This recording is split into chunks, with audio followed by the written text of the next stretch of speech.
Hello. Hello everyone. How's the audio? How's it going? How's everyone's weekend? Let's see who's here. Let me scroll through chat real fast. Hello Geronimo. Hello MGS Rider. Who else is here? Mlam, welcome back. Shioma Pierre, hello. Shator Suga. Shator Suga? Suga? Shator? I'm guessing that's you, Shator. Cupid Ren, welcome back. Scroll. Honmono no Maniac, Authentic Maniac. Welcome back.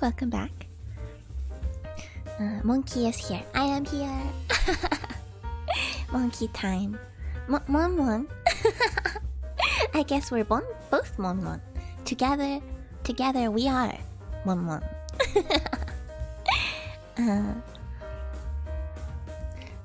I've been found out already. And I thought my disguise was perfect. It is a very good disguise. Just the special monkey perception was able to see through it. Just like the Monkey King. Hello. Super happy to be here again. Good to see you. How are you, Tianshi? Are you okay? I'm doing pretty well. How am I doing today? It's been a good day. Not much happened yet. I've been spending some time trying to look for a live feed for Thursday, but unfortunately I can't seem to find one. So we might just have to make do without. But yeah.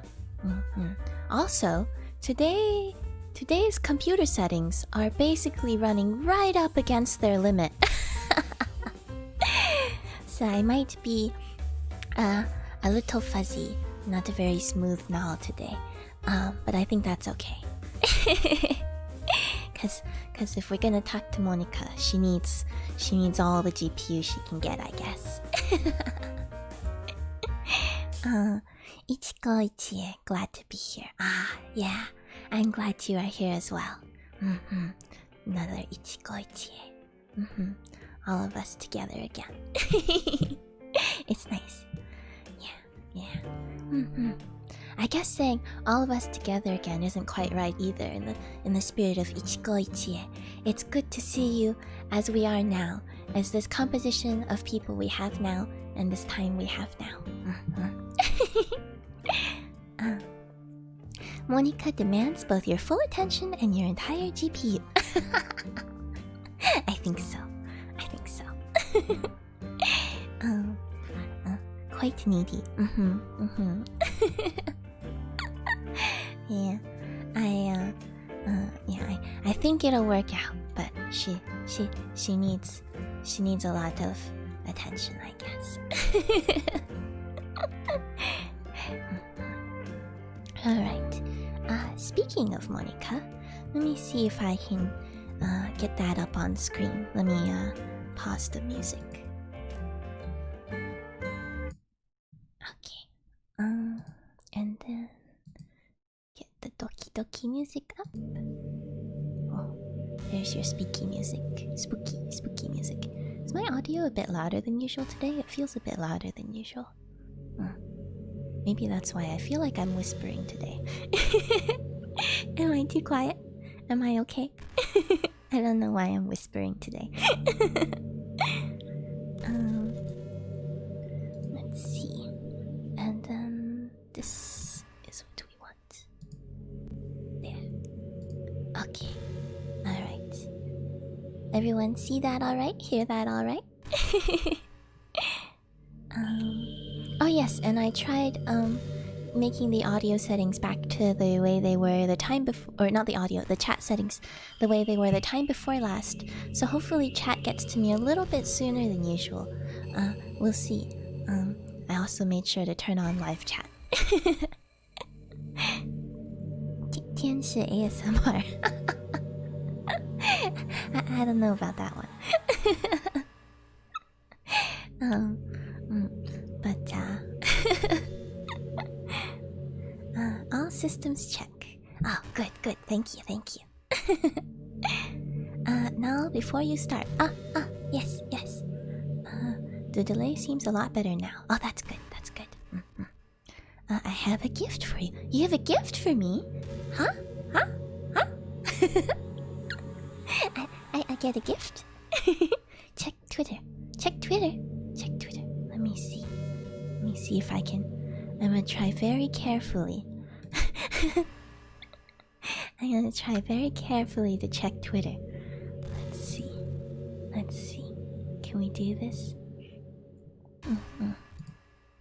Okay. Twitter. A gift hype. Yeah, I am hype. Let's see, let's see. Cree Brody. Oh, hello again. Welcome back. Welcome back. Okay. Let me see. Let me see.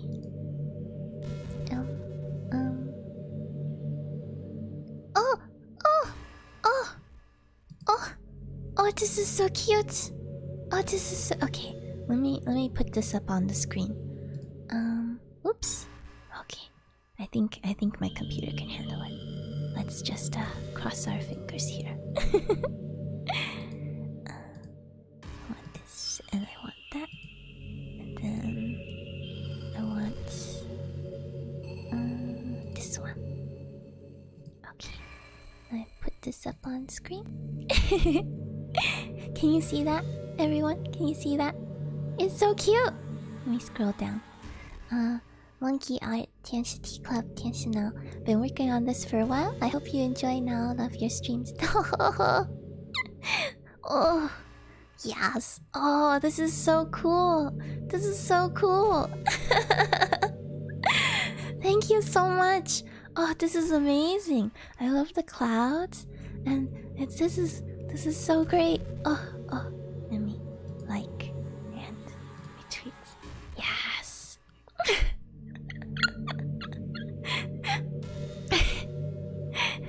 Oh, this is beautiful. That's amazing. Oh. Do you mind if I use this in places? Would you mind? If I put this on things, cause I really love it. It's beautiful. Oh, I can't get over it. The lighting and the shading is so cute. So cute. Oh, did I not click this? I don't know how to use Twitter. There we go.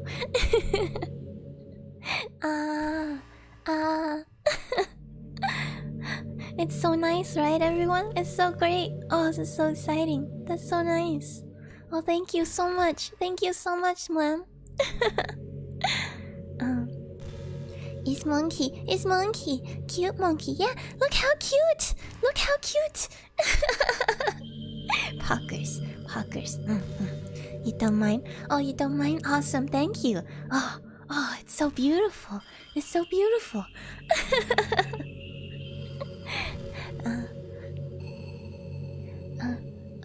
Is that so? About to take my shoes off in the rooftop, then I see there's a girl with her hair to gift for me, just for myself. I go in screen, hey, don't do in, so it's just go. I'm sorry, I don't understand. Is that a reference, Cree Brody? I don't get it. Oh, hi, hello, Sophia. Cifuentes? Cifuentes? Is that maybe how you pronounce? Hello, Sophia. Welcome.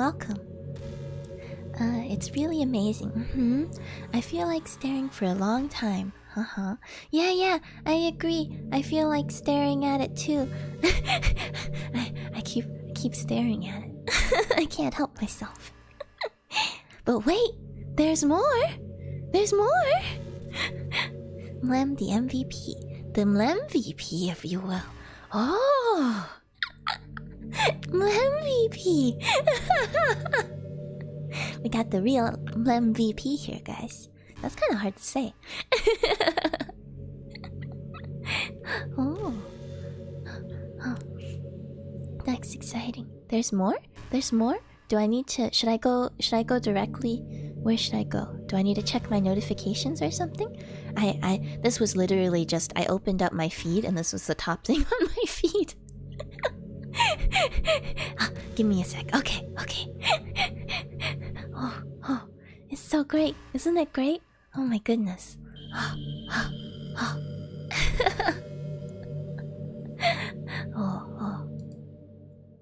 The colors are look really cool. I love the sort of like, is this a dawn or a dusk? What do you all think? What does dawn look like versus dusk? And I can't get over how smooth my hair looks. It's so smooth, I love it. All hell, MVP, our in-house artist. That's awesome. It's so good. It's so good. I'm Jin. What's Jin? Gin? You're Gin? Like silver?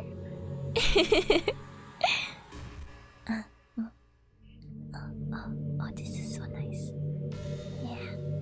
You even got my monkeys. Get my monkeys. I don't know if y'all noticed, but my monkeys here, they have a hat.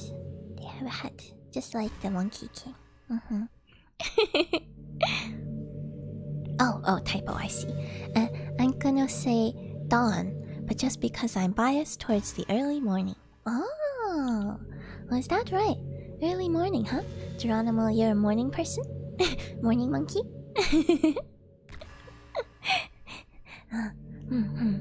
I guess. What do I like more, dawn or dusk? I feel like.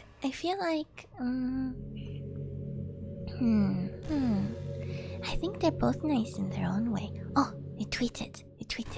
Okay, give me 1 second. Let me hide this for just a second, so I can switch over. I don't know if there's anything like sensitive in my notifications or anything, so I want to just be careful is all. Okay. And then, let's go here. Icho.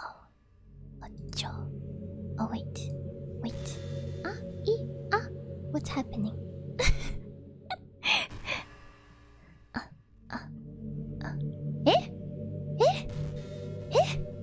Koれは何ですか?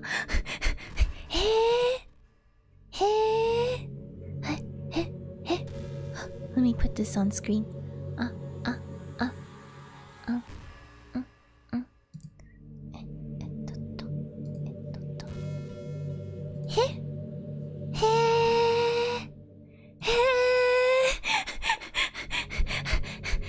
Second gift surprise 3D now model WIP.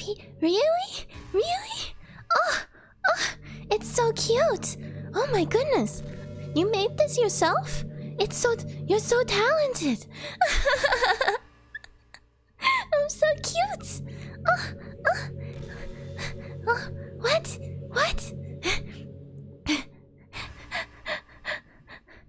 I can indeed confirm I am morning monkey. Morning. Nani? Nani? 3D monkey? Poggers. Work in progress 3D hype. That's incredible. That's so cute. Huh? You made this? Wow. I don't know what to say. That's incredible. Oh my goodness. Oh wait, I must like and retweet. Yes. Oh my goodness. What?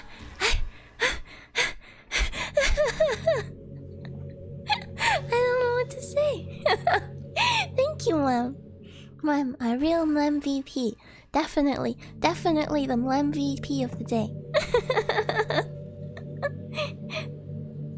Is Poggy. I think so. To my understanding. This is very poggy. Oh, thank you so much. Oh, this is amazing. It's so cute. Oh, oh. You captured my eyes and you put this cute little thing on the little shine on the cheeks. I love that. I always love when there's a little bit of shine on the cheek. It's so cute. So cute. Oh.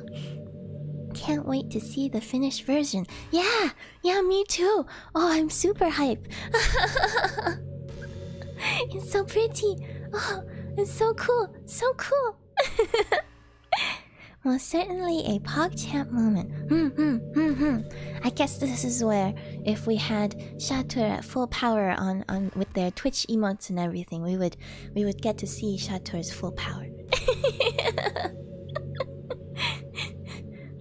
Oh, that's so awesome. Oh, so cute, so cute. Oh, thank you so much. Ha. What's this? Why didn't it like? It liked, right? Huh. I want to make sure this worked. I don't know. My computer doesn't want to be. I'm pretty sure I clicked on that earlier. Hopefully it sticks this time.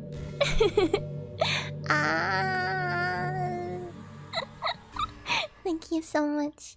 Oh, you. It's so cute. It's so cute. You've heard of PNG now. Now get ready for 3D now.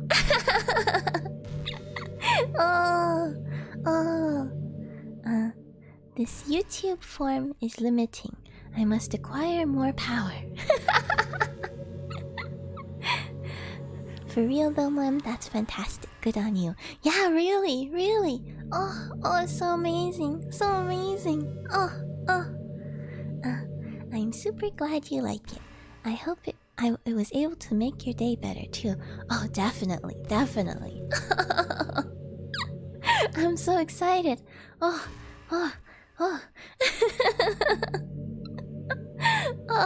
I don't even.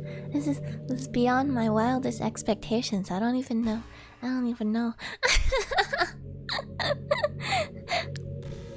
That's really good, isn't it? I didn't know you could do this. Are you using Vroid? That I've heard of Vroid, but I haven't played around with it. That's so cool. It feels so accurate. I mean, it's so. Oh. Yes, Vroid. Oh, I see. Oh. Okay. I need to calm down. Oh, thank you so much. Our MVP. This means we'll get a monkey character model in Gmod. What's Gmod? Everything I've done by myself so far, except for the skin, but I also edited that as well. Oh, interesting. Oh, I don't really know how it works, so they have like pre-made skin to start with, sort of thing. That's pretty cool. So cute. I'm so cute, guys.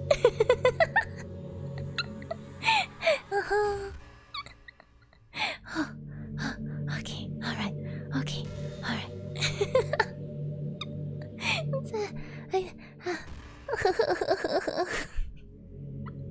Oh, thank you. One surprise was surprising enough, but now there's two surprises.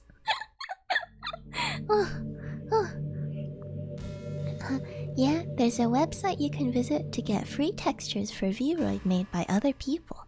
Ah, 天使.exe not working. 天使.exe has stopped. Please hold on. Monkey Mind has checked out.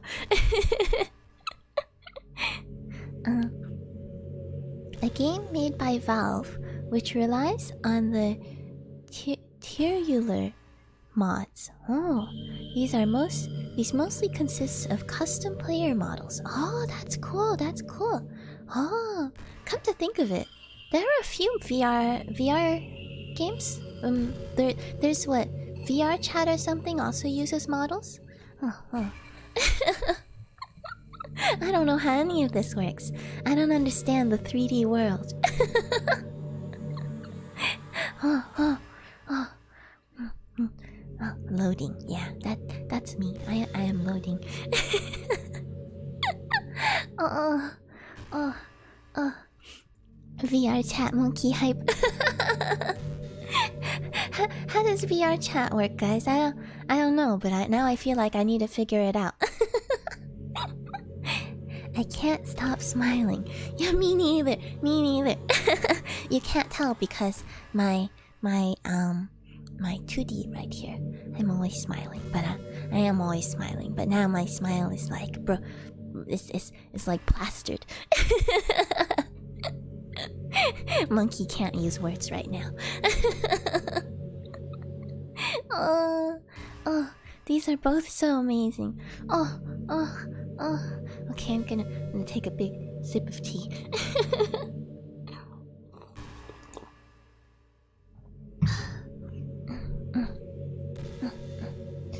Big smile. Yeah, exactly.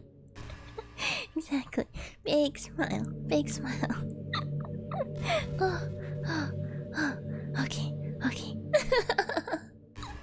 Oh, thank you.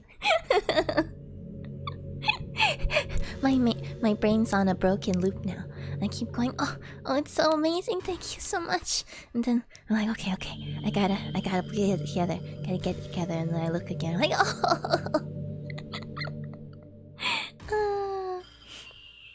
oh shoot, I forgot to make tea. I'll get on it right now. Okay. Sounds good. Okay.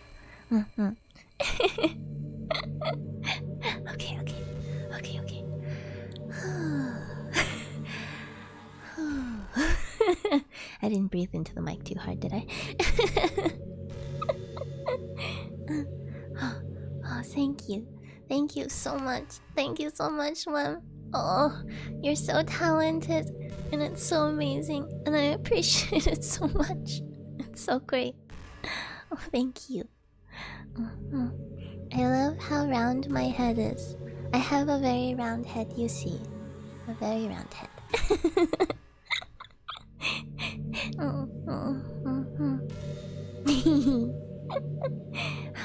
Okay, alright. I gotta calm down, cause we gotta try not to the music, the kind of not fitting ominous music in the background is reminding me that we gotta try not to ignore Monica today. Yeah, okay. Oh, thank you so much. Okay, I just want to keep staring at it, and I want to keep staring at the other one too. When the stream's over, you know what I'm going to be doing. I'm just going to be staring. Oh, it's so cute.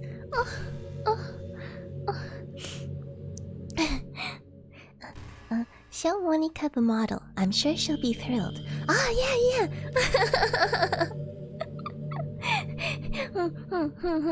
I wonder if Monica would like it.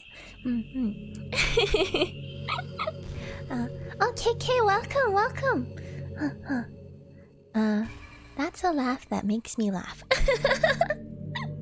Nice to meet you. Hello. Okay, alright. Okay, I'm going to switch back over to Monica for now, but I'm going to stare at this later. Feel free, all of you, to stare at it. Pull it up on your own devices and stare at it. And give Mom all the love for her amazing work. Oh, so amazing. Okay, alright. Okay, I can do it. I can peel my eyes away. Okay. Okay, so here. There we go. Okay. Okay. And let me close this for now. Okay, we are running at sort of max CPU today, so I think we're okay. I think we're just hitting the max, so I think we're okay. Making chamomile tea. I'm a big fan. I'm a big fan of chamomile tea. That's a good choice. It's very calming, right? Chamomile tea. I think it is.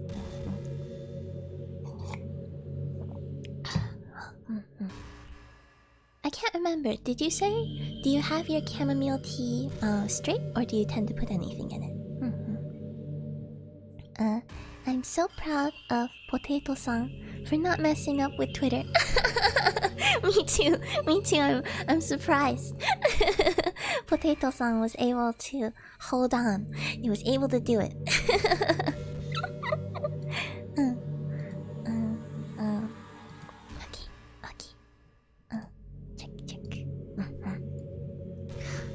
Potato-san knew this was important. Thank you, Potato-san. Monica too. Monica didn't break anything. She knew this was important. Alright. Alright. Okay. Oh, thanks again. I'm so excited. I'm so excited. That's amazing. Okay. Okay. I'll try and pay some attention to Monica today. Cause we confirmed last time. She knows y'all are here. She knows chat is here. So we gotta be careful. Is something different? Wait, is this just me? Is it just me, or was this curtain always half closed? I thought maybe both windows were open before. I thought both windows were open. Am I remembering that wrong? I don't know. I'll have to go back and check later. Okay. Alright, Monica. Tian's becoming paranoid. Yes. Monica makes me a little paranoid. You never know what she's gonna do. Okay. Let's see. Monica. I opened up the game, and this is where we dropped us. Monica wanted to tidy up the room while you were gone. Oh, I see. Well, if she really did do that for us, that actually is kind of nice, because it means she'll eat a little less GPU, maybe. With all the space and lighting effects.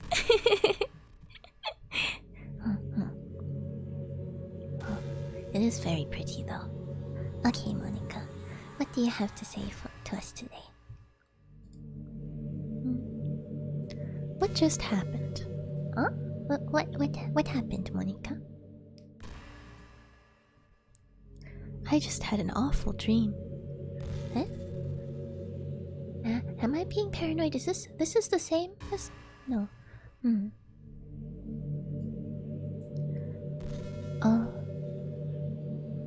I was hoping those would stop now that it's just the two of us.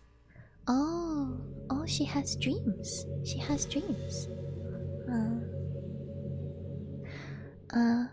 Was Monica not aware of what happened? Boy, do we have news for you.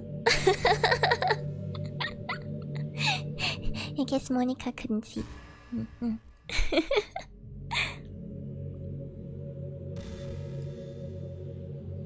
I guess that was wishful thinking. Is Monica like sentient when we're not playing the game? Is that when she dreams? I guess. Because when we go to a new day, excuse me, when we go to a new day, she didn't mention after the poem about strange dreams.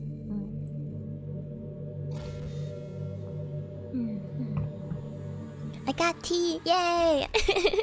Insert victory tune here. What's a victory tune? I don't play enough games. Do do do. Ta-da! Tea has been acquired.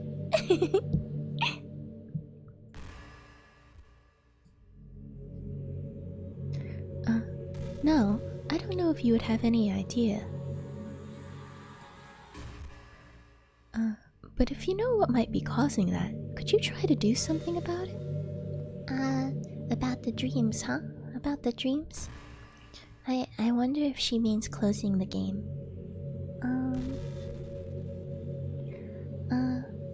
That'll do, thank you. That's good, okay. Glad I could help. Okay.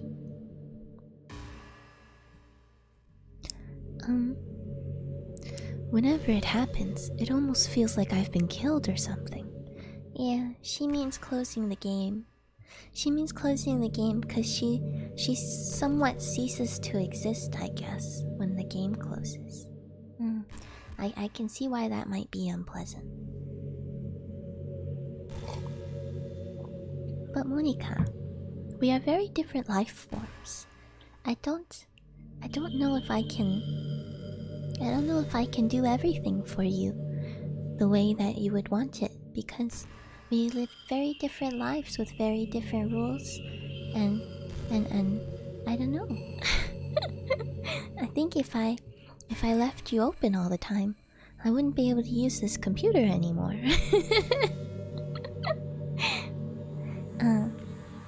You'll have to leave your potato turned on 24/7 from today onward. Ganbatte potato-san. Yeah. I feel like that might mean no more using this laptop for anything other than Monica. Just Monica now. I swear my finger slips half the time and I end up sending messages that aren't complete. I understand. I do that sometimes too. The enter key is too close to like the shift key, and your pinky is like one of your least precise fingers, right? I don't know if that's true or not. I just made that up, but I think it is. And so sometimes you just hit the enter when you're trying to shift, or put an apostrophe is right there too. I think we need a redesign QWERTY. I guess some people have done that already. I haven't tried any other keyboards yet though, like what, Azerty or whatever the other ones, Dvorak. There's a lot of keyboards out there. Keyboards as they are today were designed this way because of typewriters, so that the mechanism wouldn't hit itself when you were typing. But because of that, I wonder if there's a way to iteratively improve on it. But that means you'll have to stop touch typing and start all over again.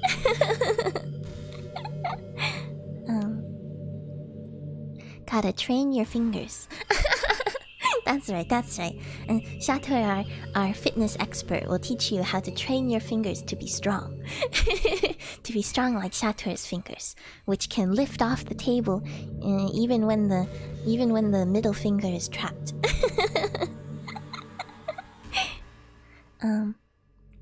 Speaking of fingers, episode 7 coming today. You know how the rest goes. When we least expect it. That's exciting.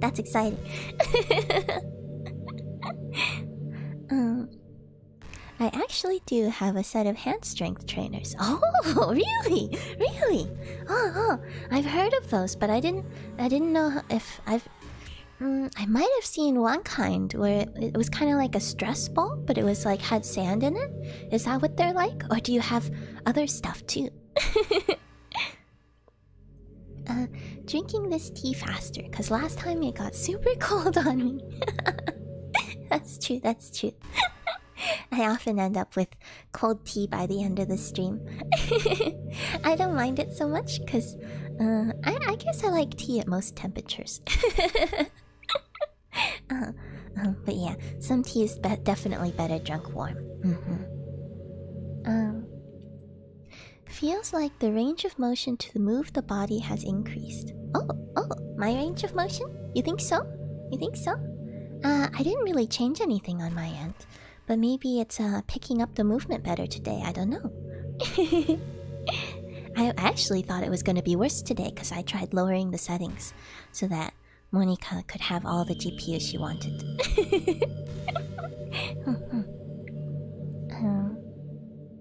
Messages reach you in about 10 seconds. Pretty impressive. Oh, nice. Nice. Oh, that's great. That's not bad at all. That's much better. That's like an order of magnitude better than last time, right? Or not, or better than usual. Not the same object, but the same movements. Oh, and stuff that works in reverse. Oh, strengthening your fingers moving outwards.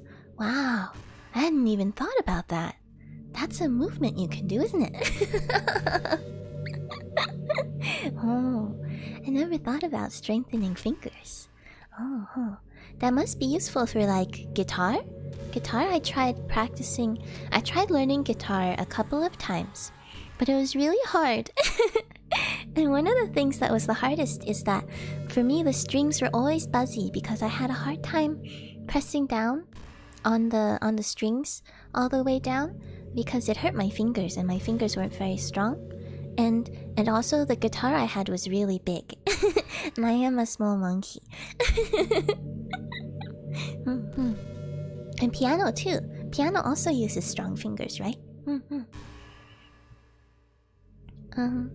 Y'all sipping tea while I'm over here sipping egg drop soup. Oh. Oh, that sounds amazing. Lem. Egg drop soup's one of my favorites. So good. I think that's a good choice. I think it was made for rock climbers and musicians. Yeah. Rock climbing. Yeah. I heard that finger strength's good for that too, right? Grip strength, I think they call it. Grip strength. That's pretty cool. Do you do rock climbing too?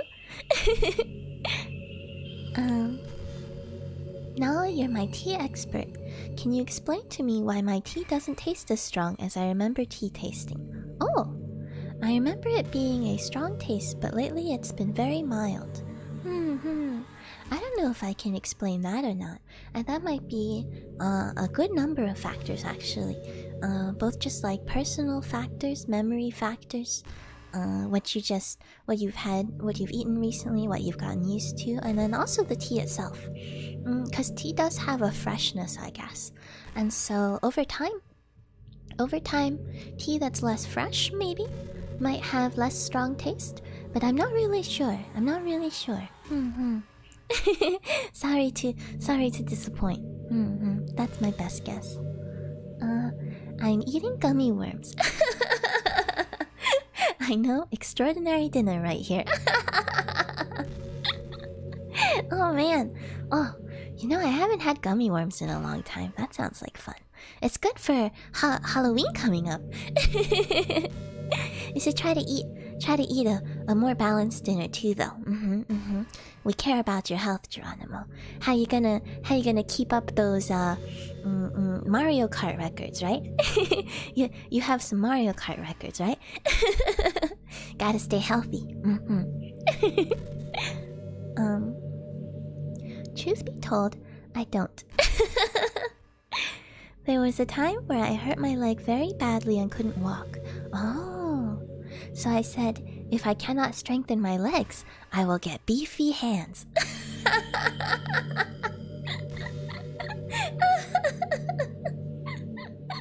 Oh, that makes sense. So next time, if you ever hurt your leg again, you'll be prepared.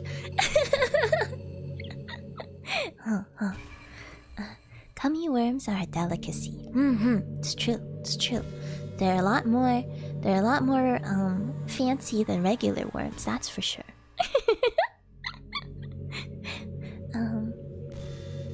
It could be because of how younger people have more taste buds than adults. I've heard that. I don't know on the whole whether or not younger people have more taste buds or not. So that's interesting. I do know one thing I heard is that the older you get, so when you're young, you're born with a lot of taste buds, taste receptors for bitter. And over time, those in particular go away faster than everything else.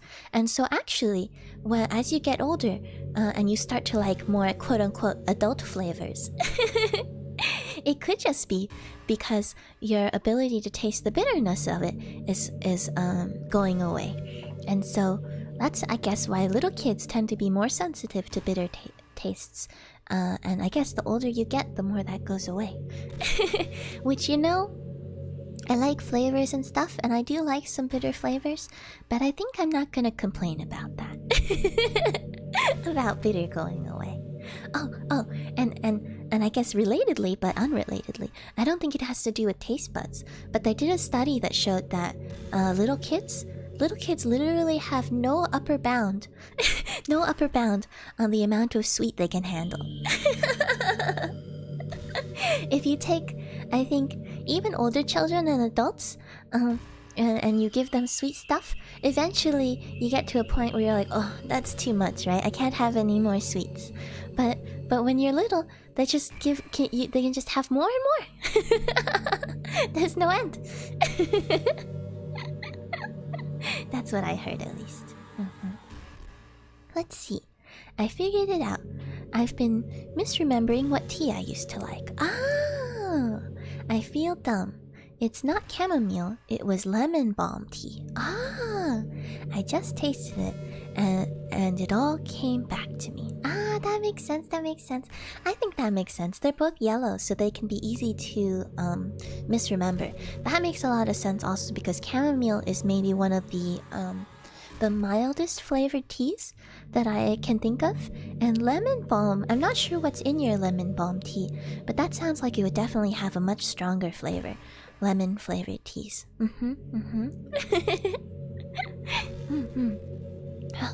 I'm glad you figured it out though, cause it's always nice to know what your favorite stuff is so that you can enjoy it. Hashtag lemon balm gang. Nice. I'll have to look into it. What's in it, do you know? In your lemon balm tea? I don't think I've had it. Is the balm referring to an ingredient? Or is it like, I know there are like sleepy time calming teas. I don't know what they put in them. But I think there's like a classification like that. Oh yes, Monica, hello. Oh, poor Monica. Not only does she temporarily cease to exist sometimes and not enjoy the feeling, but also when she does exist, sometimes we ignore her and talk about tea and gummy worms. And taste buds. Okay, Monica.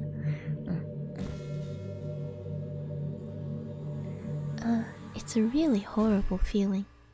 Yeah, I can imagine. Even going to sleep is a little bit like you would think it might be like ceasing to exist, but in fact, since your brain is still super active and just not actively storing the memories, it doesn't quite feel the same, I'm sure. We should try and include her. Oh. Does Monica like tea and gummy worms? It's a good question. Monica, do you like tea and gummy worms? I think Monica likes tea. She liked Yuri's tea, remember? Gummy worms, we didn't ask. Do you think she likes gummy worms? For us? Oh, hello! Daniel Smile Face. Hello and welcome. I don't think I've seen you around before. What is fodase? What's that?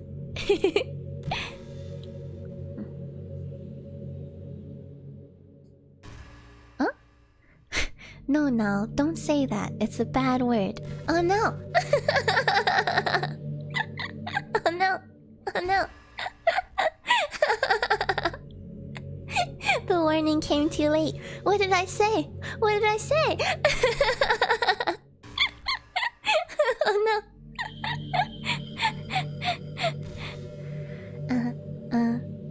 She strikes me as a sour gummy worms lady. Ooh, sour gummy worms. I'm a big fan. I like the sour kind. I like sour candy. No, oh no. Google says it's the F word in Portuguese. Oh. Oh, I see. I guess I should be careful reading messages in other languages, huh?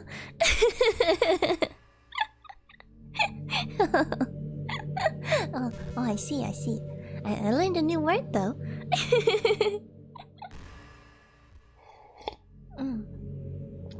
Excuse me. In Portuguese, huh? So if it ends in an e and it's a verb, I'm guessing. I'm guessing that's a verb. So then the e would mean it's second person, third person. I don't know. This tea is 70% lemon balm herb and 30% lemon bee brush herb. Does that answer the question? Oh, that's interesting. Okay, yeah, I guess that does answer the question. I actually haven't heard of these herbs before. I thought it was lemon and something else, but it's called lemon balm and lemon bee brush. I have not heard of those. I've heard of lemongrass.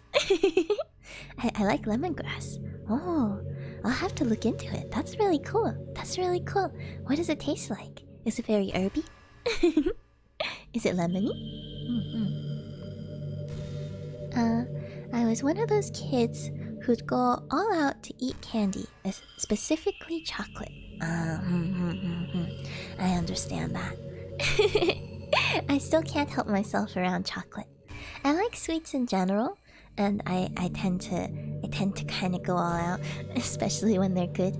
But for me, chocolate is very special. I'm guessing it's the endorphins, because chocolate makes you release certain endorphins, and they make you feel good. But aside from that, it's so tasty too. It's like rich and I'm one of those people, I guess kind of like with tea. I like all kinds of chocolate. I like milk chocolate, but I also like dark chocolate. I like milk chocolate because it has this really creamy, smooth texture that you can't really get with dark chocolate. But then dark chocolate has that rich chocolatey flavor. I'm a big fan of chocolatey flavors. It's dangerous to leave chocolate around me.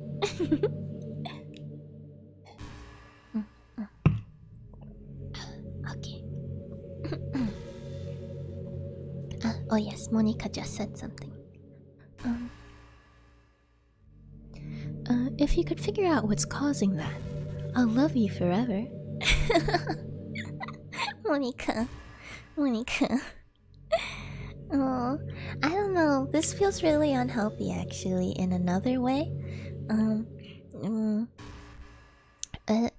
We've suddenly gotten to the point where there's a strong power imbalance, I guess. I think that's something I hadn't thought about before, because Monica, I always thought Monica was the powerful one, you know? She's in charge of the club and the harem, and she can control the game from the inside. But I guess in the end, even with all of her power, we ultimately hold the trump card, and that makes me a little uncomfortable, cause she says these things like "I'll love you forever" and stuff like that, and but it's not healthy. It's not healthy. There's too much of a power imbalance here, Monica. Your life is literally in my hands. I don't know if we can have a safe relationship. I don't know if we can have a safe relationship with this much power imbalance. Let's see. It doesn't strike me as lemony, surprisingly. Oh, I dislike lemon, but I really enjoy this tea. Oh, interesting, interesting. I suppose taste is a hard thing to explain, though. Maybe you'll get to try it one day. I'd love to try it. I'd love to try it. I want to try all the things. Maybe I'll see if there's a way I can get some. That would be fun.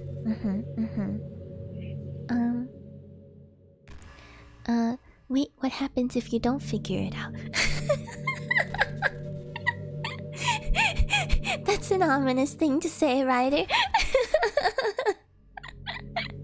That's a little ominous. I'm not sure if we can trust Monika's love to begin with.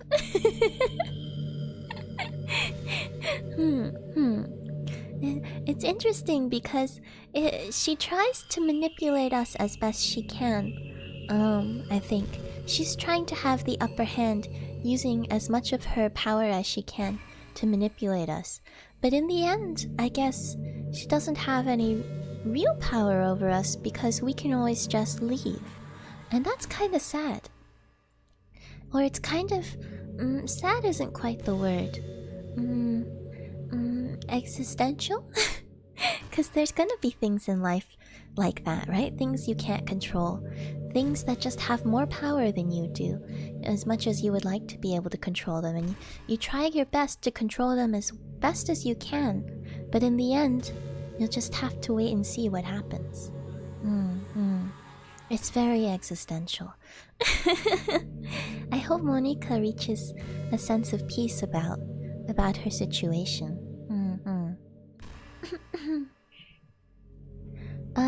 Surely we can trust Monika when she has never led us astray. Exactly, Satoru, you get it. Oh, I see, yeah.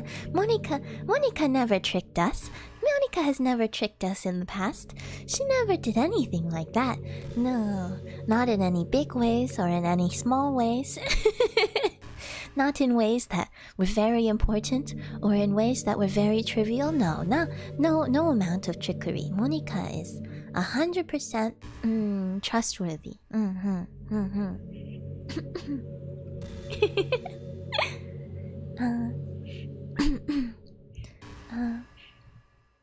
I'd reenact a scene from Harry Potter and the Prisoner of Azkaban where Harry faints when Professor Lupin gives him chocolate.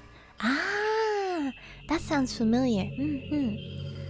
Not because it was my favorite, but because it gave me an excuse to eat chocolate. That's a good one. Lupin was right.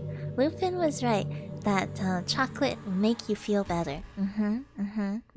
I was also recently watching Chihaya Furu, and I got up to the end of the season, and now I understand why everyone was so hyped when season 3 came out. I hope season 4 is in the works. I don't know. But in Chihaya Furu, the main character Chihaya, she also eats chocolate to make herself not feel better so much, but to re-energize after a tough match. So, yeah, excuses to eat chocolate.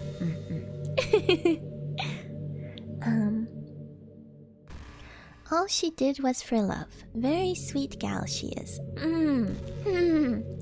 She set on her goals at least. That's true.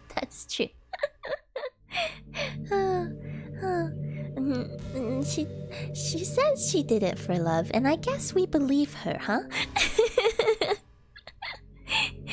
But she also said she did it for... You know, she hasn't really told us... I guess she did it for this. This is her best... try at preserving herself as a being that exists permanently. It's the drive for immortality, I suppose, kind of.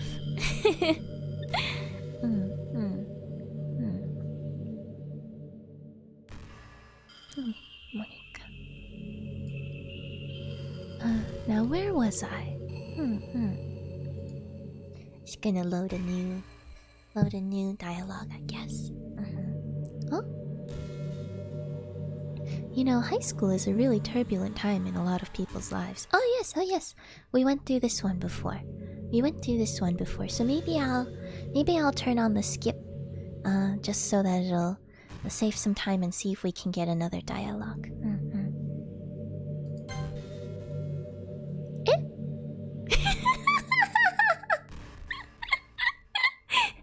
Or not. Or not. Are you trying to fast forward? I guess she broke the skip button, guys. No more skipping. No skipping for us.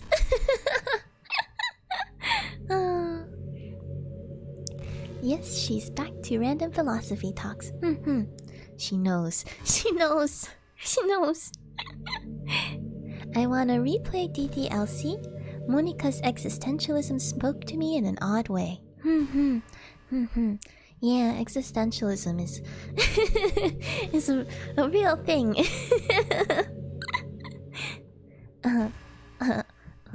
Wow. Yeah, wow. Foolish of you to think you could skip your precious time with Momon.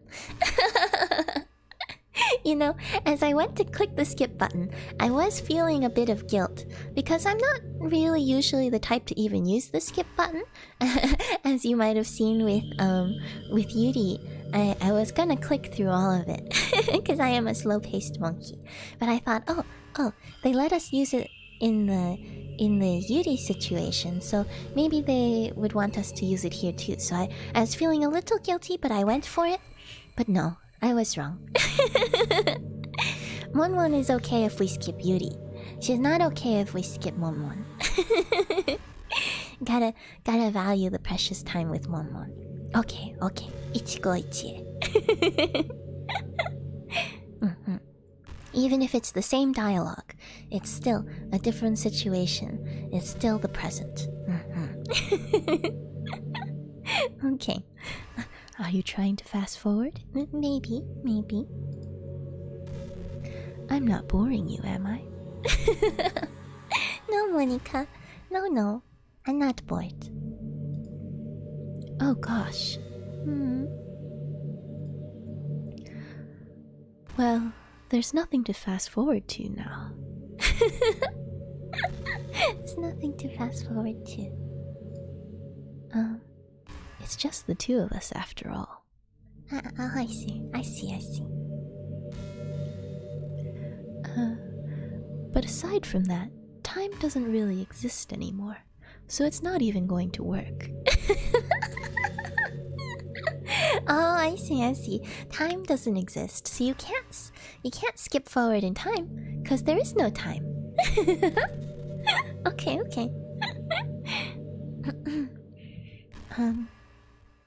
You know, now that I think of it, the situation is the exact opposite of Ichigo Ichie. She wants to preserve this singular moment of you and her for eternity. Yeah. That's a great way of putting it, actually. That's a great way of putting it.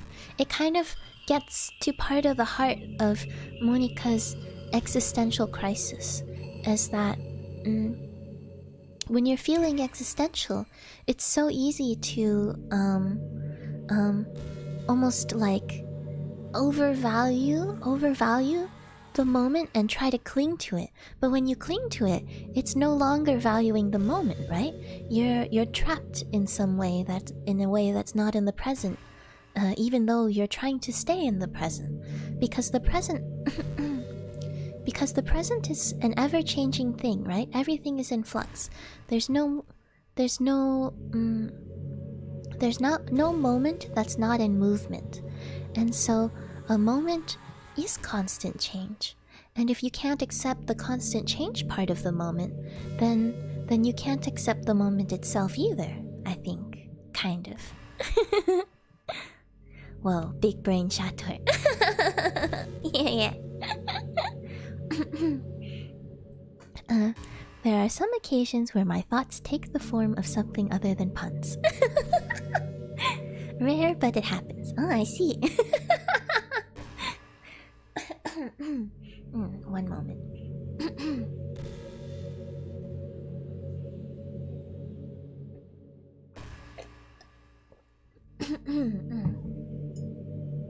Excuse me.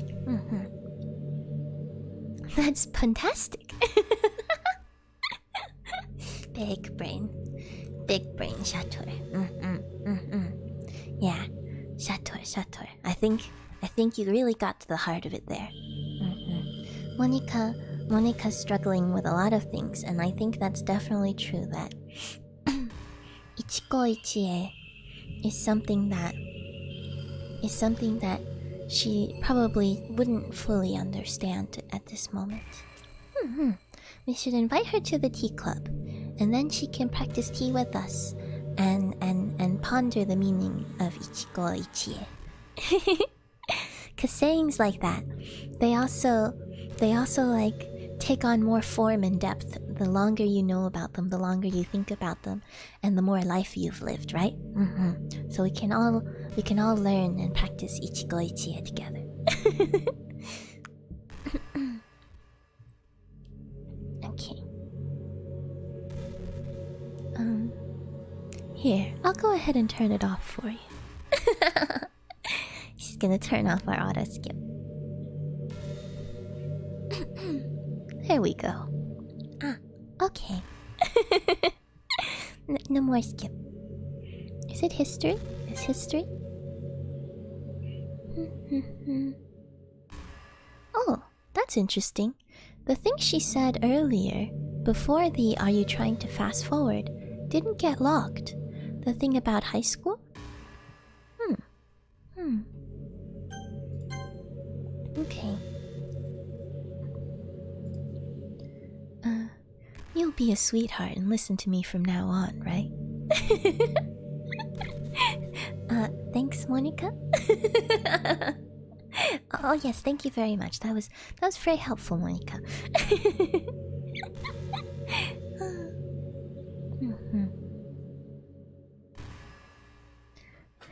Thanks. Oh, Monica. Not giving us any choices again. She exerts control over anything she can exert control over, it seems.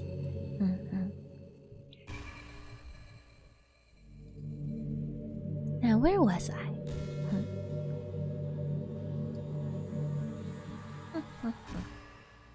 Gotta load another one, I guess.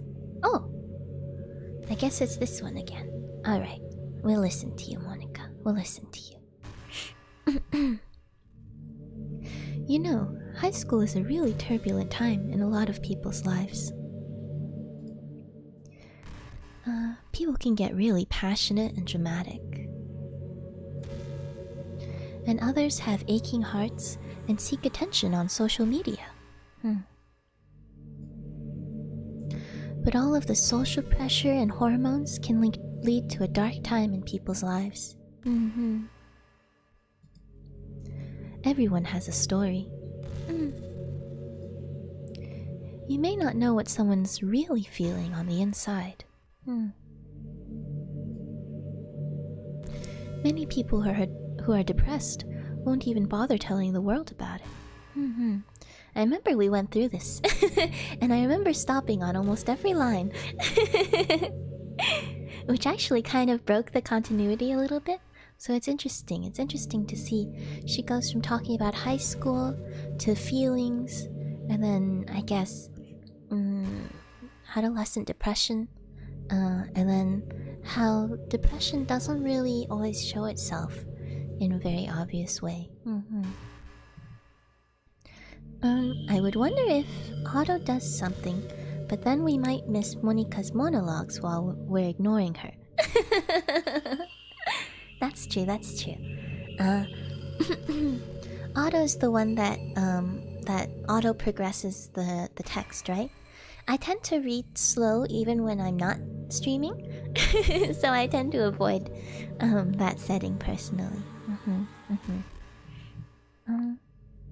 I don't know if she would have disabled it or not, since it's kind of like an accessibility thing.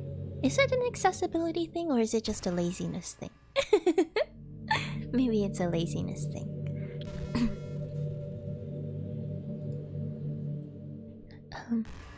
They don't want attention because they've already given up on the inside.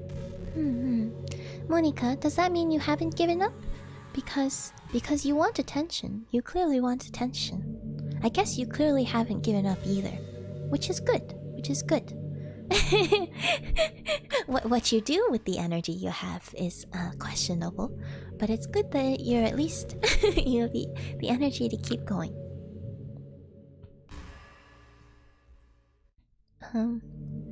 Their feeling of worthlessness is so overwhelming that they don't even want people to tell them otherwise. I have an issue where my mind starts thinking about what the character said, or about something in my life, or just an interesting thought that came to me in general, so I stop reading because of that. I don't know if that's an issue. If that's an issue, I have it too. Which I guess is why, when I voice my thoughts out loud, we take forever to get through these things. I've been trying to be kind of careful this time, since it's the same dialogue as last time, not to spend too long talking about it, because then we'll get stuck in a loop talking about the same dialogue over and over again. But I definitely sometimes some of the dialogues that went past already, they already made me want to stop and say something, even though I'm speeding through a little bit. When watching a show, though, sometimes it happens too, and I gotta frustratingly go back again and see what I missed. Yeah, I'm exactly the same. This happened to me in school, where I'd be reading a book for studying, but I wouldn't really be assimilating it at all, so I'd go through an entire page without actually having read any of it. Yeah, I guess we're similar, Ryder. This is why I tell people I'm a slow reader, and I think maybe I am a slow reader, but part of the reason I'm a slow reader is because I feel like I spend a lot of time thinking about what's on the page. Because you know, you might think it's just that I'm slow at reading, because, you know, human languages are not native to me, and so that's why it takes me forever to read something. But even when I'm reading like manga with very limited words, I tend to read much slower than other people. Or even I used to read manga without being able to understand the words and just read the manga itself. That's actually how I read through Ranma 1/2 and Conan, Detective Conan, when I was very little. There was a tea house with there was a tea house with a small library of very old manga, and and it was just sitting there so that you could read it while you were sitting at the tea house and enjoying your tea. And excuse me, my throat doesn't want to cooperate today. 1 second.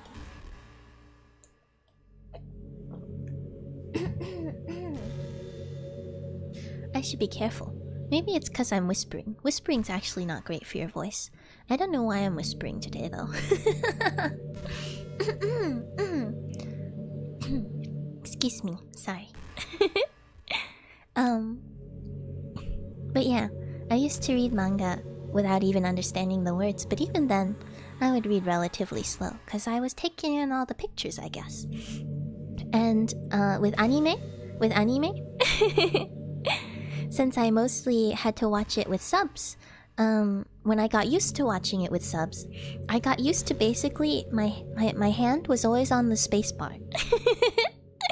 And every time there was something I wanted to think about or needed some more time to read because I couldn't read that fast, I hit the spacebar. So I got used to watching anime by myself and like pausing every few minutes. So a 20-minute episode turned into like a 45-minute episode. It works really well when you're watching by yourself, But then after I got into the habit, I tried watching anime with other people. And I started to realize I had some bad habits there. Yeah. I guess it's just a different experience though, you know?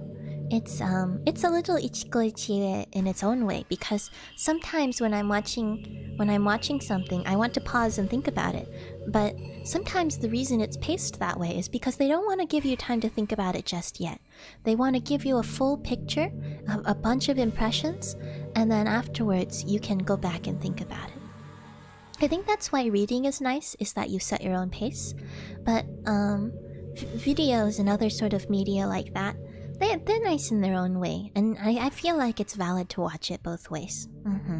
Maybe sometimes the best way to watch it through is, if it's really good, watch it through at the normal pace first, and then slow it down on a second watch through.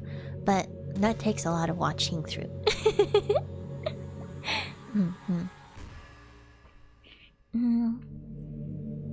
When reading, I just take it easy and take whatever time I need. I feel that way too.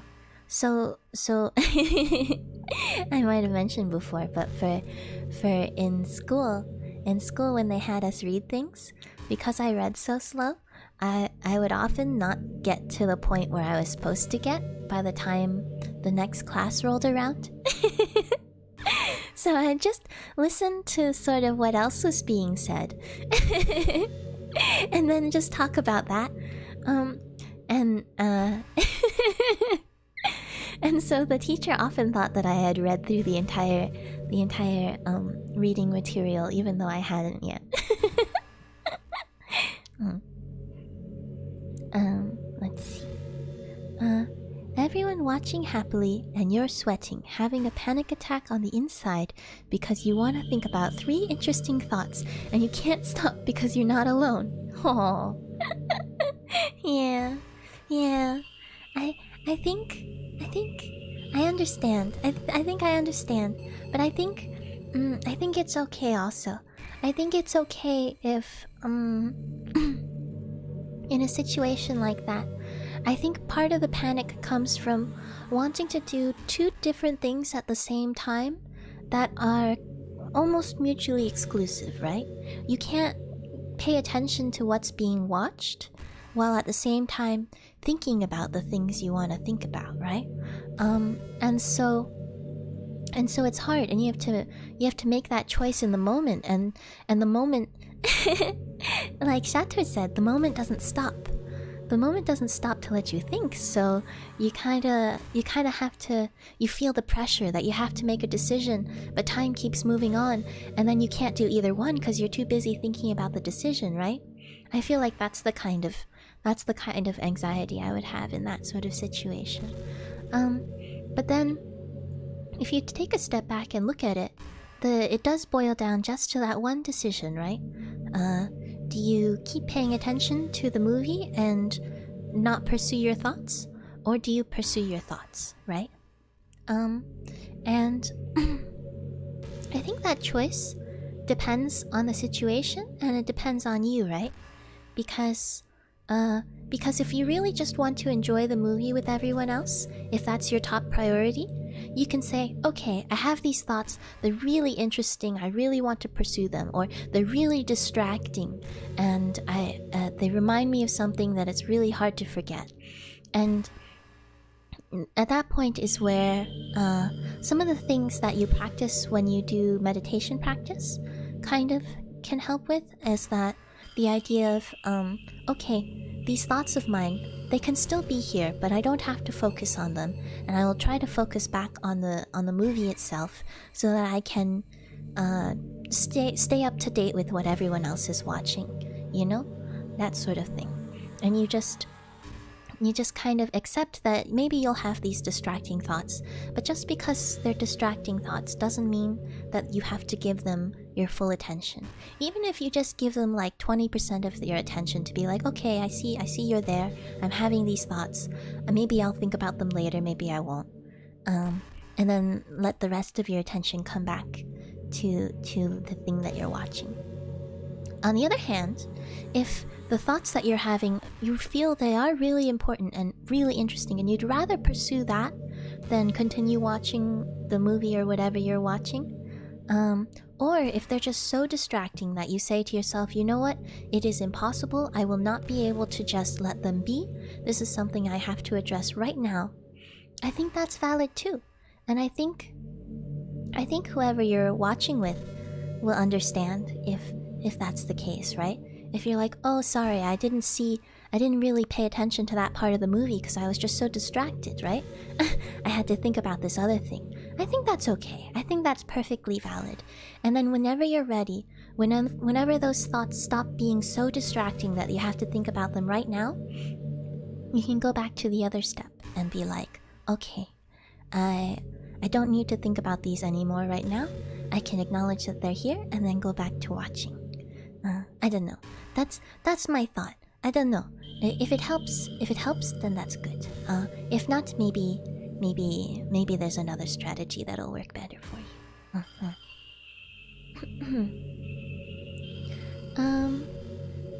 The only time I just absolutely rushed through a book was when Harry Potter and the Deathly Hallows came out. The hype for that book was so huge. I read through it in a day, and it's quite a big book. I remember people saying that Harry Potter made a lot of, I guess, parents very surprised and happy. And a lot of kids too, I guess, because a lot of kids thought that they just couldn't enjoy reading and couldn't read very fast and stuff like that, and the parents believed it, right? And teachers too. But then for the first time in recent history, people were seeing kids coming back with these huge books and reading through them. And I don't know, I think it's great. At the time, I don't know about when Deathly Hallows came out in particular. At the time that Harry Potter came out, one of my siblings was very into it, and so they read it a lot. But I didn't really read it, I think, because they were reading it. In a way, it was like it was their thing, so I let it be. I let them have it, and so I kind of got into it a little bit later, and I've only had like piecemeal. I've watched some of the movies and listened to some of the books, but I don't have like a full picture of Harry Potter, unfortunately. I used to meditate a bit. I even have mala beads that I would try using during the meditation. What are mala beads? I've learned a little bit of meditation, but all of the forms of meditation I've learned so far, they don't use any like peripherals, I guess. So I've learned like basic sitting meditation, like body scan type meditation, sort of open awareness meditation, I guess. I've tried a few different kinds, but most don't use peripherals, so I've never tried. I don't know how they're used.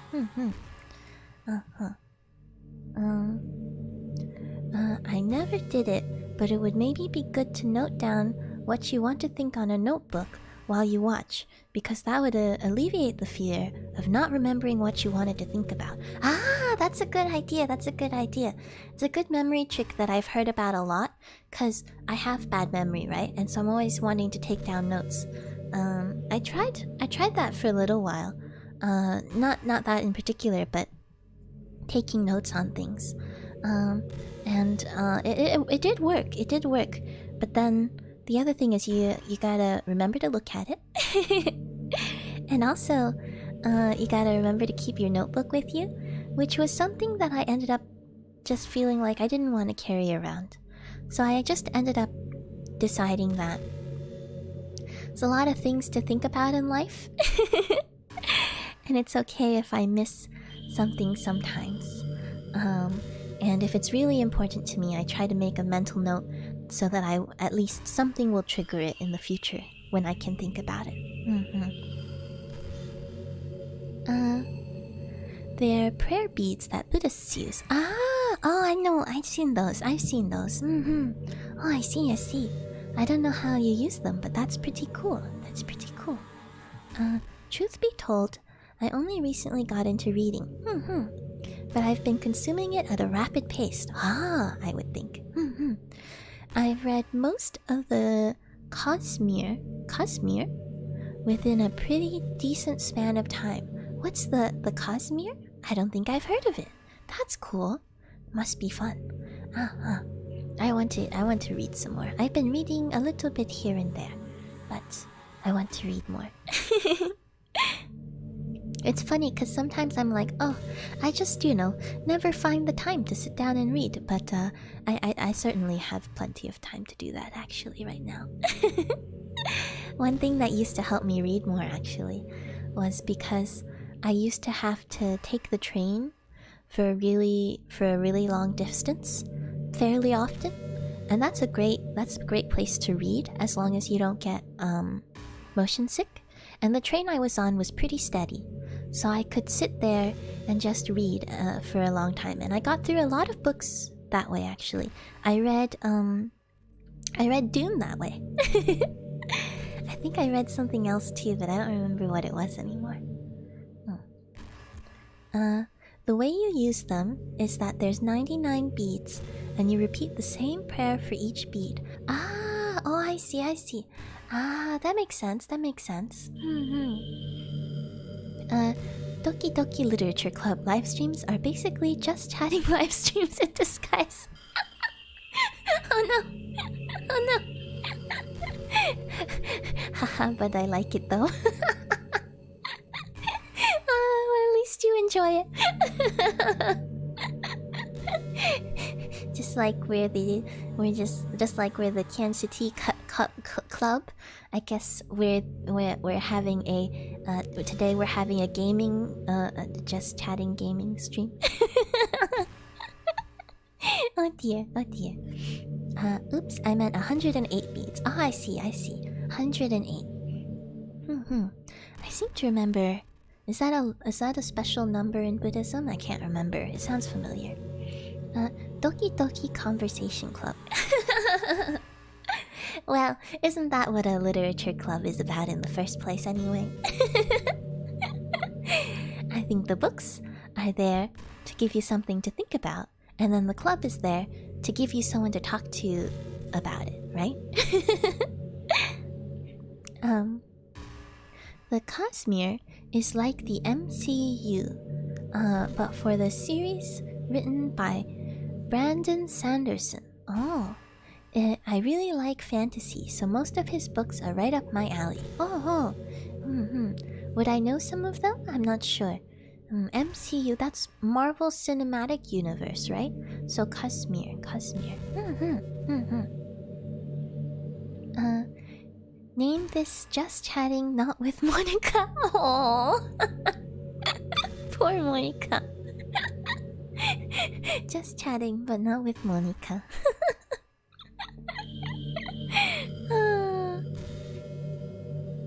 Tianxinao Tea Club and Monkey King is Monica? Monica is our king? He was the one who finished the Wheel of Time series after the original author died. That's the one they recently made a live action series for, right? That's the one, the Golden Compass? Is that like the first book of the Wheel of Time series? If I remember correctly? Oh, I see. I haven't read any of it, but I've heard good things. I know people who really like it, and I watched a little bit of the live action series. It was pretty cool. I like the incorporation of animals. I feel like a lot of modern human media doesn't include a lot of animals, and so I feel a little left out sometimes. So, yeah, I like books with lots of diversity.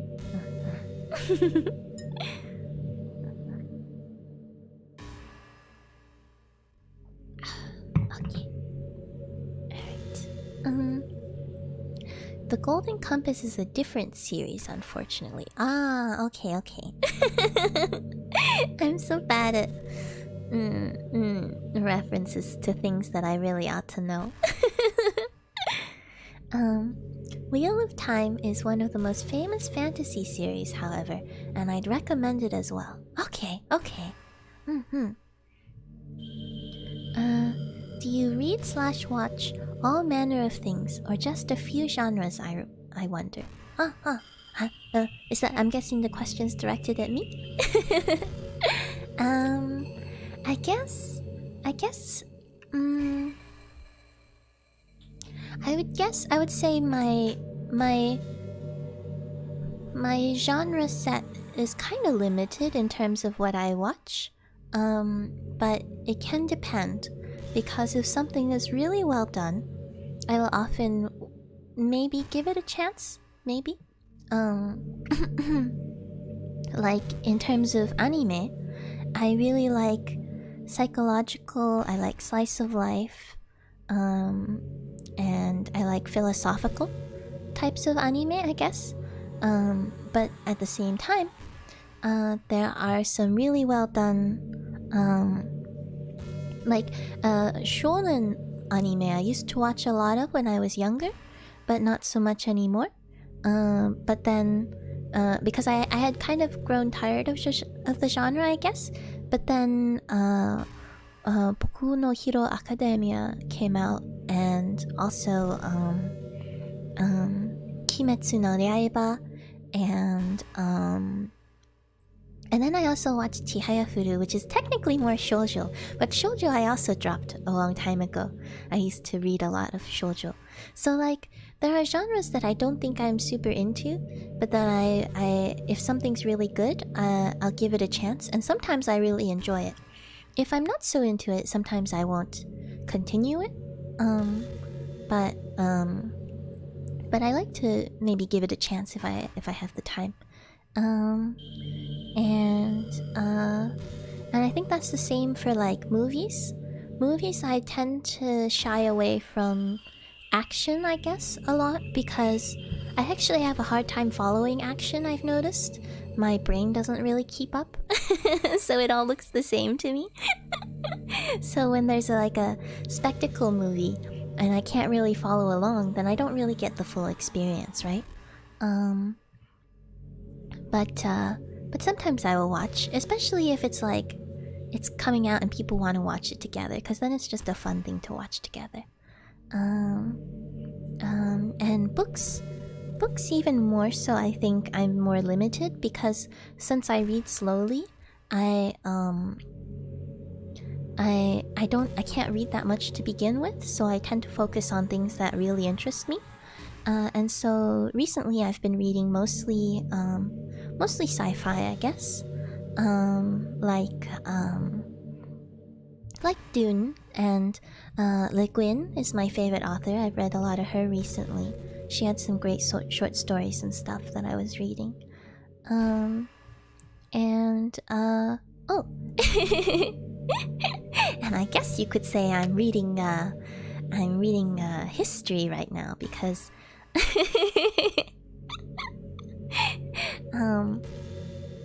maybe I shouldn't say this. Maybe I'll lose some credibility as a monkey from Flower Fruit Mountain, but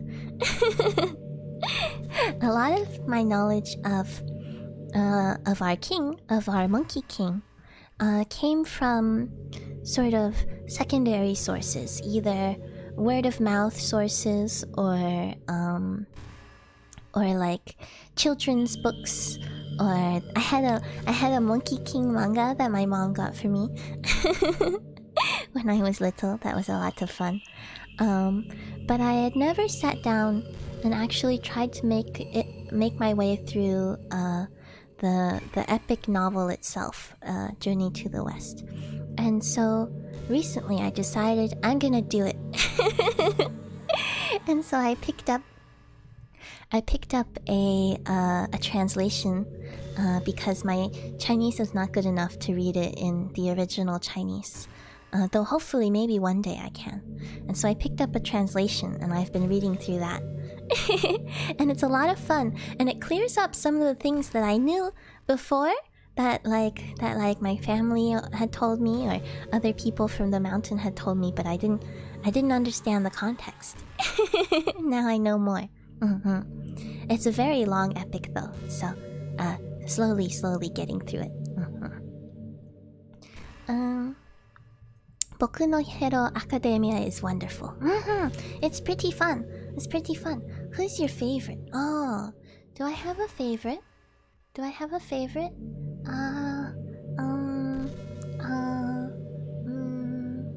I had to choose a favorite, I'm generally not very good at choosing favorites. Maybe Todoroki? Maybe Todoroki because I feel like he's a very he's a very chill kind of guy, and so I kind of like feel like he'd be nice to be around. He's not as he seems like he'd be an easy person to be around. And also when they went into his backstory arc, that gave him a lot of depth and color, and I had a lot of personal feelings about his arc too, actually.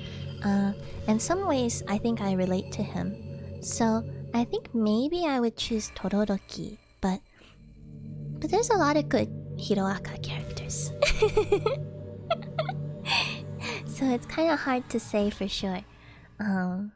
Yeah. Even Bakugo, who I thought I wouldn't like at all because when he was really little, he was a really big bully, and I think he really did go too far, you know? He went way too far, and I thought I'd never forgive him. But I think as he grew up, he got better, you know? He hasn't really apologized outright yet. But I think he went from being like a real bully into being more of a tsundere type. And maybe I relate to Bakugo in that way as well. I definitely think that there have been times in my life where I went a little bit too far as well, and I don't think that's something that should be excused, but it means that I can kind of understand it a little better. And so yeah, Bakugo seems actually pretty nice these days. A lot more mature than he used to be. And then of course, what's her name? Uraraka? Ochako? I should have started with Uraraka, actually, because her name is Ochako. This ocha is tea, and ko is girl or child. Ochako. I like her because at first I thought she was gonna be some sort of typical love interest type, but actually she's a very, very competent and powerful and meaningful character in her own right. And I feel that the romance aspect has been played down quite a lot recently, which is kind of nice because she's her own person outside from her romantic interests, right? I also like Tokoyami. Even though he's a little edgy, he actually seems like a really nice guy. Speaking of nice guys, Iida's a nice guy, and Midoriya himself is a very nice guy. So there's a lot of nice characters. It's hard for me to say, and the cast is so large too. Such a large cast of characters. I got into reading because of Harry Potter. Oh, that's awesome! That's awesome. The idea of leaving boring regular life and going to a magical world with wizard friends and broomsticks I could fly on enchanted me deeply. Yeah, that sort of like escapist literature is pretty fun. I'm trying to think. I used to read a lot of stuff like that was pretty fun. I think, like, a lot of shoujo, kind of, I feel like, is like that. A lot of fantasy shoujo involves being transported to another place and and sort of living in that world. Like there's the classic Fushigi Yugi, and there's what else is there? There's a lot of like special magic schools and stuff like that.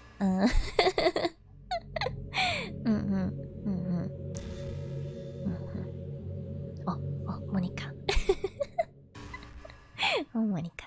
Okay, let me see if I can get through this dialogue with Monica since we've seen it already. Do you know of or read Berserk or Kodomo no Omocha? Kodomo no Omocha. I know of Berserk. It doesn't sound like something that I'm very interested in reading because it sounds like it's kind of like a hyper-violent action sort of thing. And sometimes when it's hyper-violent, I can't really enjoy it. Sometimes I enjoyed reading a few things here and there that had some violence, but mostly I avoid it, I think. Kodomo no omocha, is that like kids toys? Kids toys. I haven't heard of that one though. Oh. Berserk is very violent and quite dark. I see. It reminds me of JoJo's Bizarre Adventure. I keep thinking, oh, I really want to get into it because I watched while one of my siblings was watching through the most recent season, Golden Wind. And actually that was a lot of fun. I enjoyed it. But sometimes I had to look away from the screen. And I just wait and say, tell me when it's done. And I thought to myself, oh, I'll start from the beginning and get caught up, you know. But then the earlier chapters are even more not my type. I feel like the earlier parts of JoJo's are even more violent and action oriented. Exactly, Shator, but it also has philosophy and other interesting things to it. Oh, I see. That is tempting. Sometimes I'll watch things that are kind of violent because of philosophy stuff. Sometimes I can get through it. It depends, really. I'm not really sure exactly what makes something too much for me or not. So I tend to be very careful in general. But I really love philosophy stuff. And I do read a lot of very dark things, actually. Speaking of which, Hoseki no Kuni, I recently caught up to, right? And I've been following along with the most recent chapters. No spoilers, but if you're into dark things, I recommend Hoseki no Kuni. It's really well done. And the artwork is beautiful. Let's see. I mean, it does, but I've never been one for dark fantasy for the most part. The brighter and happier, the better for me. That makes sense. It's interesting, actually. I would think that I'm the type of person who only enjoys bright stories because when it comes to games, I like light, relaxing things, right? Like stuff that can almost not be classified as a game. But when it comes to stories, I don't know. Dark things interest me. Maybe it's because I can take them at my own pace. I don't know. Kodocha is a manga/anime that looks made for children, but is also surprisingly deep and dramatic. It's mostly romance stuff. One of my friends recommended it to me, and it was the only manga I read. I'll try to make a note of that. That sounds interesting. There's definitely...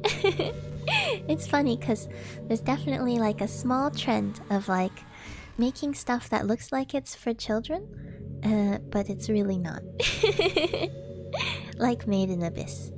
Or even Pun Pun, I would say.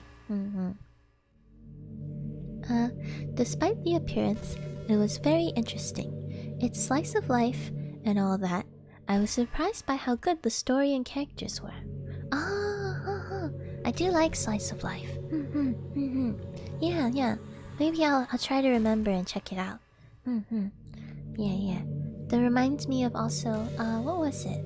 It's another one I was thinking of recently that looks like Gakkou Gurashi. I was reading the manga. And the manga is really good, and you think it's for children, but it is not for children. It's not for children. And I like the manga better than the anime though, so I never really watched it much. So, kodocha or kodomo no omocha. I will try to remember. Can't tell which of the two was better, manga or anime. The English dub was actually the better option for the first time for me on the anime, but it might be hard to find. Kodocha is kind of a rarity. I see. I saw the first episode of the anime. I was totally fooled. I see.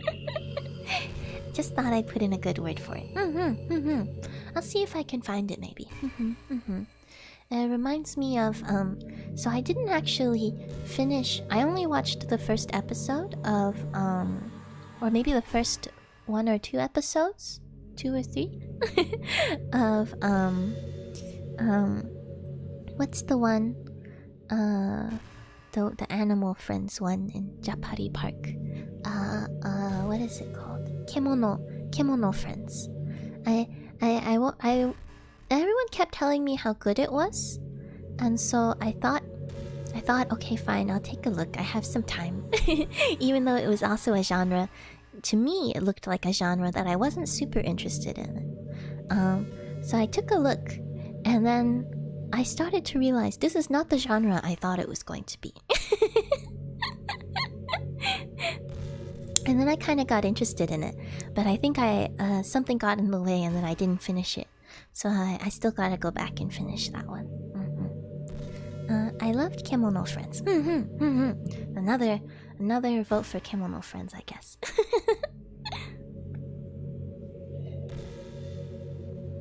Yeah, I guess I really ought to get around to that.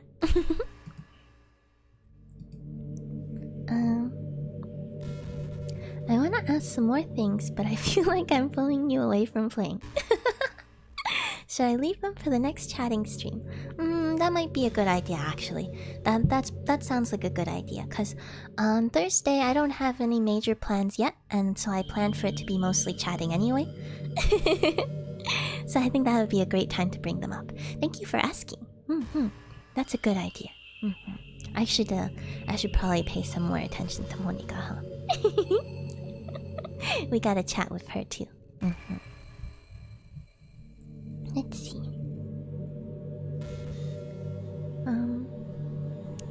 Depression comes in many forms, but that is one of them.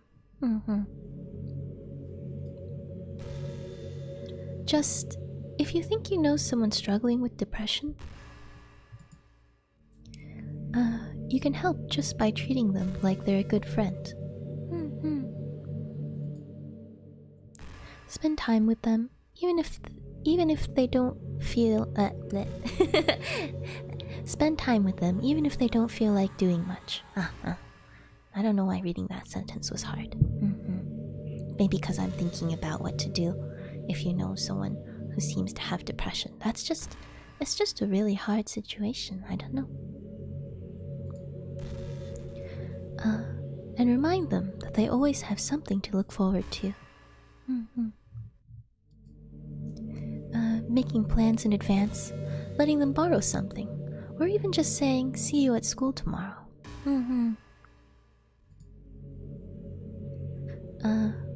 All of those things can help your friend make it to the next day.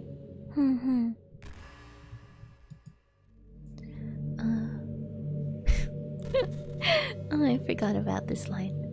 I hope being friends with Sayuri has given you some perspective on the true face of depression. Monica, Monica. That's not very nice. It's not very nice, Monica, to bring someone up like that when you're part of what contributed to their ultimate fate. I'll start working on a list of questions. Sounds good, sounds good. You know, I was thinking, you know how some VTubers have like marshmallow streams, right? Where they just answer questions that were submitted to Marshmallow? Well, I played around with Marshmallow a little bit, and it was okay, but I think I like Curious Cat better because Curious Cat is in English. And since I stream in English, I think it's more accessible. But yes, so that's why I have a Curious Cat. And I was thinking, if I get enough questions on Curious Cat, I can also make a stream out of that, like some VTubers do for Marshmallow, and do a question answering stream. Of course, if you'd rather ask in person, that's perfectly fine too. Because if you ask on Curious Cat, I guess I might just answer it on Curious Cat if it comes in and I see it. Because I don't expect to get too many. So, I guess I'm giving conflicting advice here. I guess what I'm saying is, if you want the question to be answered in text format or sometime in the future at an unknown date, Curious Cat is a good option. Maybe even just mark whether you'd rather have it answered right away or in stream. This is getting too complicated. I'm gonna roll back. I think for now, just bring your questions to the stream, and I think that's the best way. I do think it would be fun to do a Curious Cat thing in the future, but in that case, I think what I'll do is I'll post on Twitter or something and open it up so that people know. And then that way I can like not answer through typing and just answer through stream. Like people know what to expect, I guess. Yeah, that makes more sense. I apologize for rubber ducking that right here on stream. But thanks for helping me talk through my own thoughts. If the questions are something that can be answered quickly, I think it can be sent there, but if the question leads to an interesting conversation, I think I'd prefer it here so we can talk it out. I agree. I think that makes sense too. So yeah, for now, scratch what I said about Curious Cat stream, because I may want to do that in the future, but maybe I'll wait until we have enough viewers to make it interesting. And then I'll post something specifically asking for Curious Cat questions to ask on stream. Otherwise I'll just treat Curious Cat as I have been so far, and answer questions during stream as I have so far. I think that makes sense. Duck, don't worry about it. Oh, thank you. Okay, alright. Okay, Monica. So I think this is close to where we finished last time, if I remember correctly. Yeah, she's gone now. That's not nice, Monica. Monica, sometimes you sound really sociopathic.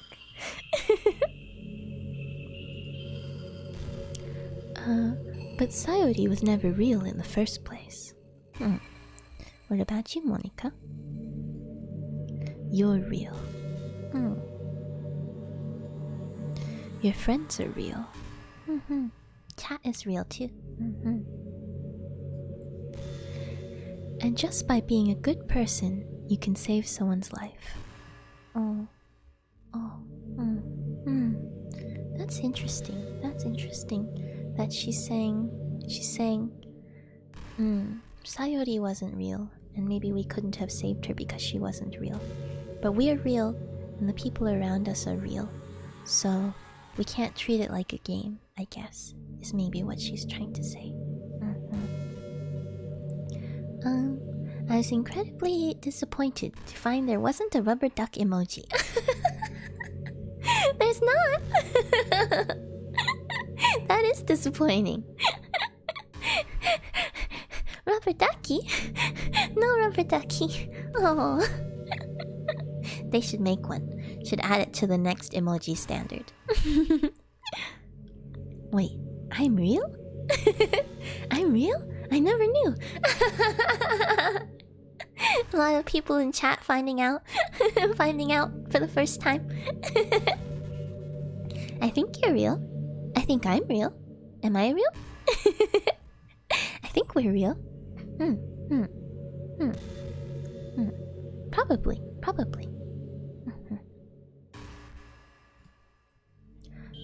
As for you, you don't struggle with depression or anything like that, do you? Oh, I see. We started this dialogue probably because we didn't actually finish it last time. We had to stop because I talked too much. Oh, you don't struggle with the depression or anything like that, do you? Well, I've never been formally diagnosed, but I think it's not uncommon, so I wouldn't be surprised. I feel like the thing about depression, and the reason why it's so easy to kind of want to kind of have this how you say, this desire, this tendency, this inclination to try to self-diagnose yourself with things like depression and anxiety is because A, it's very common. Depression is very common. Everyone seems to experience it at least once in their lives, right? Especially, like she said, going through high school. Looking at that, I think that makes sense. But also, I think it's because a lot of these mental classifications that we have, these mental disorder classifications, we're only just starting to understand them, right? We don't understand them the same way we understand certain diseases, where it's like, we know at least what the source is, right? Or an allergy or something. So far, the way that all mental disorders are classified to this day, as far as I understand, is that they're classified based on a set of symptoms that tend to come together. And a lot of those symptoms, it's more like, here's a set of 20 symptoms that tend to come together. If you have about 5 of them, we can classify you under this mental disorder. That's about as precise as it gets. Something like that. Numbers off the top of my head, but... And so, actually, with the same set of symptoms, you can be classified sometimes under multiple disorders, or you could get a different set, a completely different set out of the 20 than someone else who's classified under the same disorder. And you could also not recognize your symptoms or misclassify your symptoms and then get misclassified for a disorder. And there's things like comorbid disorders, is what they call it, which are disorders which tend to come together, which then make it even more confusing, you know, what symptom is due to what. And because we have very little understanding yet of how this has actually manifested itself in the body and in the psyche, it's hard to really say that these disorders are really disorders so much as convenient classifications that help us move forward, right? Like the only... this is a very personal opinion, but the only reason to get yourself diagnosed with a mental disorder is so that you can get specific help, right? That's kind of my opinion. You can get specific help by giving yourself, first of all, a good framework to understand what's going on with you, and also giving the people who are trying to help you a good framework to try to figure out what might help you, right? And that's why different things help different people. For things like depression and anxiety, there are some things that are more universal because it's just a human thing altogether, like sort of exposure therapies and stuff. But even those have to be, those need to be like specifically tailored to you and your situation, right? So, I guess what I'm trying to say is, Monica, I don't know if I struggle with depression or anything like that from a clinical perspective, but I feel that I can empathize and perhaps have struggled with similar things to what some people might classify as depression. A very long roundabout way of saying that. Having 天使 and depression in the same sentence is about one of the saddest things I've ever heard in my whole life. Oh, I'm sorry to make you sad. I think it is sad. I think it is sad that a lot of people have to deal with these things, even in small amounts, but also when people have very severe cases. But you know. At least for myself, I hope it doesn't make you too sad. I think I kind of have accepted or am in the process of accepting the various parts of who I am and who I want to be and who I can't be, I guess. And I think one thing I want to be able to accept, I guess, is that sometimes maybe I do have something like that, but because if I don't acknowledge it, then there's no way for me to work on it, right? Yeah. And I don't think of it as something necessarily that's like has to like be all-encompassing, a super important thing in your life, right? It's just something that we deal with, you know? Sometimes it's bigger, sometimes it's smaller, but we deal with it, and I think that's okay.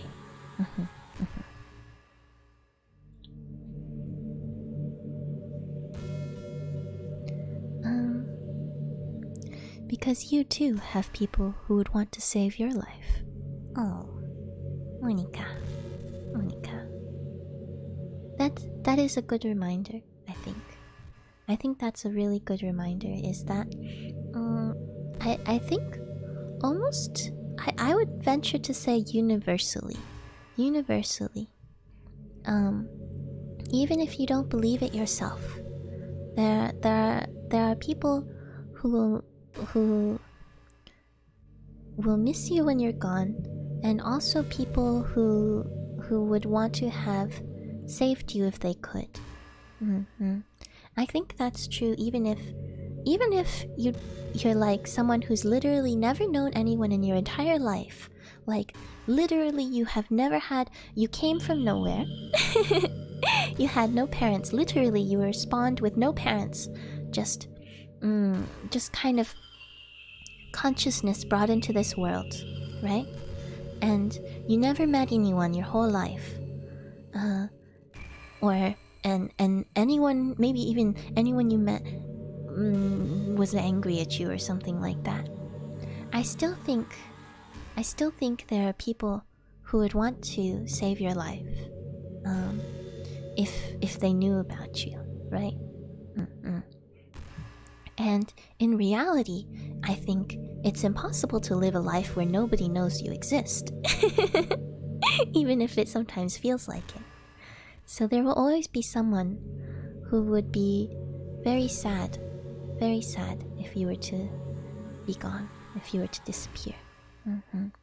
I've had people in my own life already who I didn't even know them that well, I guess. They were kind of like acquaintances. I don't know. And I don't think they liked me very much, to be perfectly honest. But out of nowhere, Because, you know, life is unexpected. Out of nowhere, suddenly they were gone. And I don't know. It left a hole for me, even though they weren't a big part of my life, and we didn't have a good relationship. It was a big deal for me, and I still remember them even now. So I think this is very true. This is very true. No matter who you are, you too have people who would want to save your life. Yeah. Yuri. Oh, hi! Natsuki.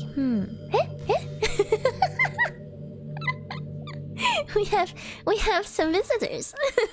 Welcome, Yuri. Welcome, Natsuki.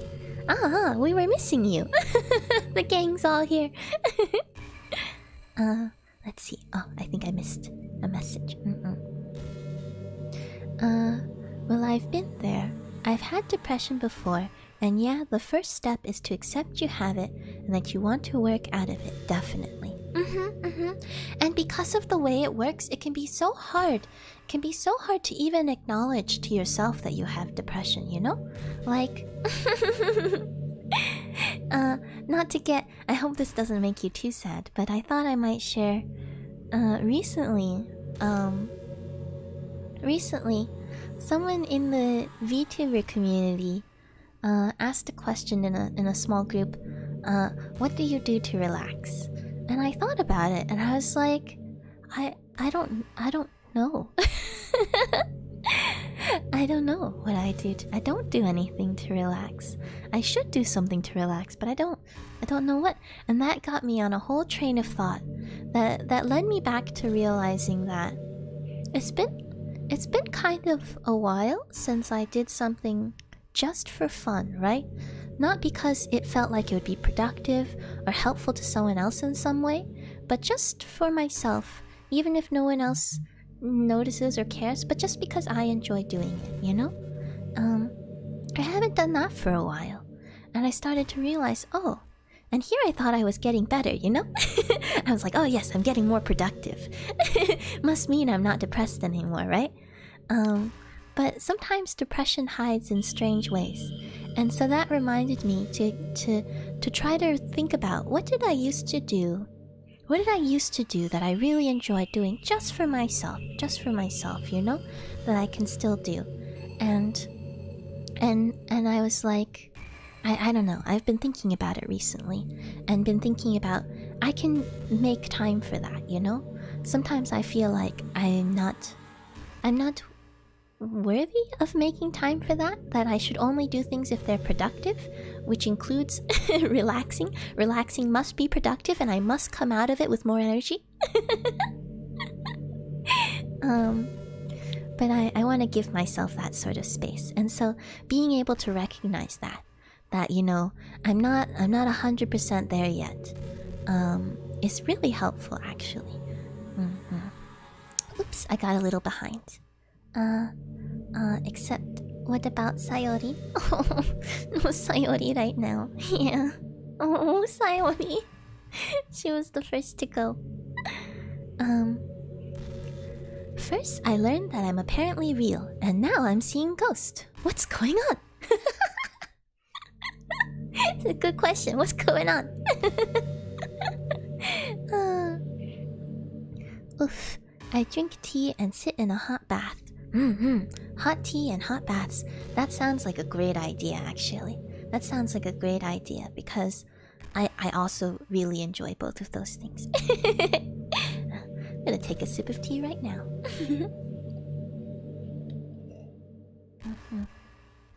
Yeah, I think I mentioned briefly, even when I was talking about this cute logo that I made over there, I guess. That one thing I really enjoy is hot baths, and I haven't had a hot bath in a really long time, now that you mention it. Sometimes you feel like you don't have energy, right? Because like my bath, my feline roommates can be a little bit unkind to it, you might say. So sometimes it gets really dirty, and I'm like, I don't want to have to clean it out, so I just won't take a bath, even though it sounds nice. But I think it's worth it. I think I should try that. Your laugh sounds like Monica's. Oh no! Does my laugh sound like Monica's, guys? Do I sound like Monica? Oh no! Oh no! It does make me more sad. I hope at least your time here is fun and brightens your life more. It definitely does. It definitely does. I'm really glad I started doing this actually, because it's always so much fun hanging out with all of you, and there's something about it that I think, I guess, kind of how we were talking about taking baby steps of your own type, in your own way, right? For me, this is kind of one of my baby steps, and I wasn't sure how it would go down, but I tried it, and it's been really great. I've really enjoyed it. Yeah. It's creepy. Monica is a yandere. Yeah. Yuri, you're one to talk. In this playthrough, you might say there were some yandere tendencies all around, but one person might have been showing it a little more than the others. Darn feline roommates. Yeah. Oh, it's just in their nature, though. I forgive them. Maybe I let them get away with too much, but I accept that, we have different ways of living. Your eyes are broken. My eyes break in the game. Oh, okay. Okay, Yuri. It's okay. Take your time.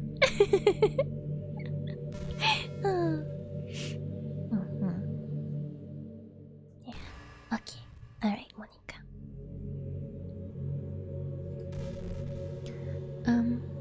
Maybe they don't express it every day. Or maybe they don't even know how to. I get that. I don't know how to express feelings. I have trouble expressing feelings. So I understand. Like every time I say, for example, how much as a really prescient example, every time I say how much I really appreciate all of you and chatting with all of you and hanging out with all of you, and like when you do cool things like Mlem VP, like our Mlem VP here, who made some amazing things, and I also got, some amazing, graphic design work from Lem earlier, and also graphic design work from Ryder and fan art from Cupid, who I didn't see yet today, but thank you to them as well. And like every time I get these things, I feel so much gratitude and I'm so happy, but I don't even know how to express it. I'm afraid I come across as not genuine or something just because I don't really know how to express myself very well. And so I totally get it. It can be very easy to not realize that the people around you really do care about you, because if they don't know how to express it, then it can be very hard to get it across, right? Do you know StreamYard? I do not know StreamYard. Feelings are hard. Wish I knew how to better express myself. Recent experiences have helped me realize I'm awful at it. I understand. Well, the other thing is sometimes it's cultural too. I don't know. I feel like some of it is lack of knowledge. Like, my tsundere phase was definitely spurred along by the lack of understanding that people aren't gonna get it when I express myself that way. And then there's cultural stuff, like people who are more similar to the culture I grew up around. So like monkeys and stuff, I guess. I'm a lot more comfortable around them, and I feel like I can get myself understood a lot better. But then around people whose cultures are kind of different from mine, and And I don't mean just like different countries or things like that. Even amongst the monkeys, right?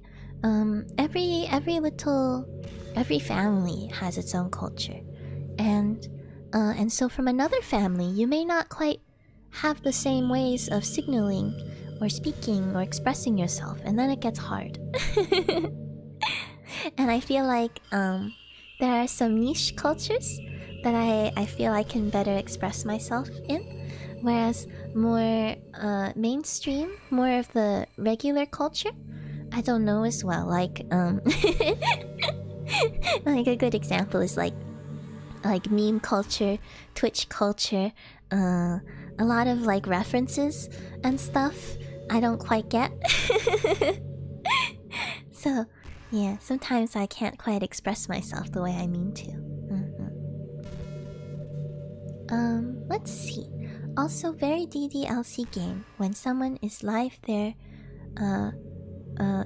mostly not English. Oh, I see. So similar to Doki Doki. I hate how Monica says don't leave Sayori hanging. That's no good. That's no good. Oh no. Speaking of which, I guess I'm leaving Monica hanging again. Alright, Monica. Let's see if we can at least get to the end of this dialogue set. Natsuki seems to be in agreement.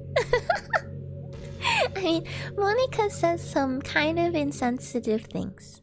She likes to think of herself as different from the other girls, and she is different, but they're all different, you know? She likes to think of herself as like a better life form, you know? because she has awareness. But I don't think awareness makes you better. That being said, I think it's not just her pride. I think it's tied up in her existentialism. She doesn't want to accept the possibility of being as empty as she sees the other characters as, I guess, and so she dehumanizes them. Kill her? No, I don't like. Monkas. Yeah, no, we are non-violent. We are non-violent monkeys here. Monka S. Wait. I think you mentioned this before, and now my memory is bad. Monka S. Oh! Now I remember. That's the an emote, right? It's the You said it was like a frog, a surprised frog. I don't speak Shato's language. But luckily we can get along anyway. No, Natsuki. Yeah, Natsuki. That's not nice. Monka S. More like Monica S. Yeah, Monica S. A very surprised cartoon frog. Yeah. I see. I will learn to speak the language. That's perfect. Monica S. Just monkey. Just baka. Just anime girl with ponytail. That's true. Just Monica now. Okay, Monica. Okay. So maybe they don't express it. But people do feel that way. Monica. You know, Monica, I really appreciate you taking the time to say this. Not necessarily just for myself, but I think that for a lot of people playing this game, I think I said this kind of last time too about when you were talking about making sure to try to take care of your friends, but also now you're saying make sure to take care of yourself. And I think that's really nice, Monica. I almost don't expect it from you. I almost feel like this dialogue almost makes me feel more like the writer, the devs, are talking through Monica to us. Because, I don't know, Monica doesn't seem like she should care that much about us as a person or our friends as people. But maybe she does. Maybe she does. Ah, yes, just Monica and Nao. And her very active chat. The chat that Monica doesn't like because we don't pay attention to her. Fellas, it's a Yuri. IRL. Yeah!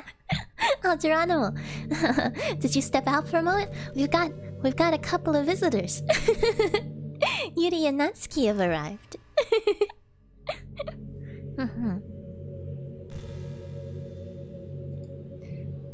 But I promise. Oh, Monica, you're very sweet, actually.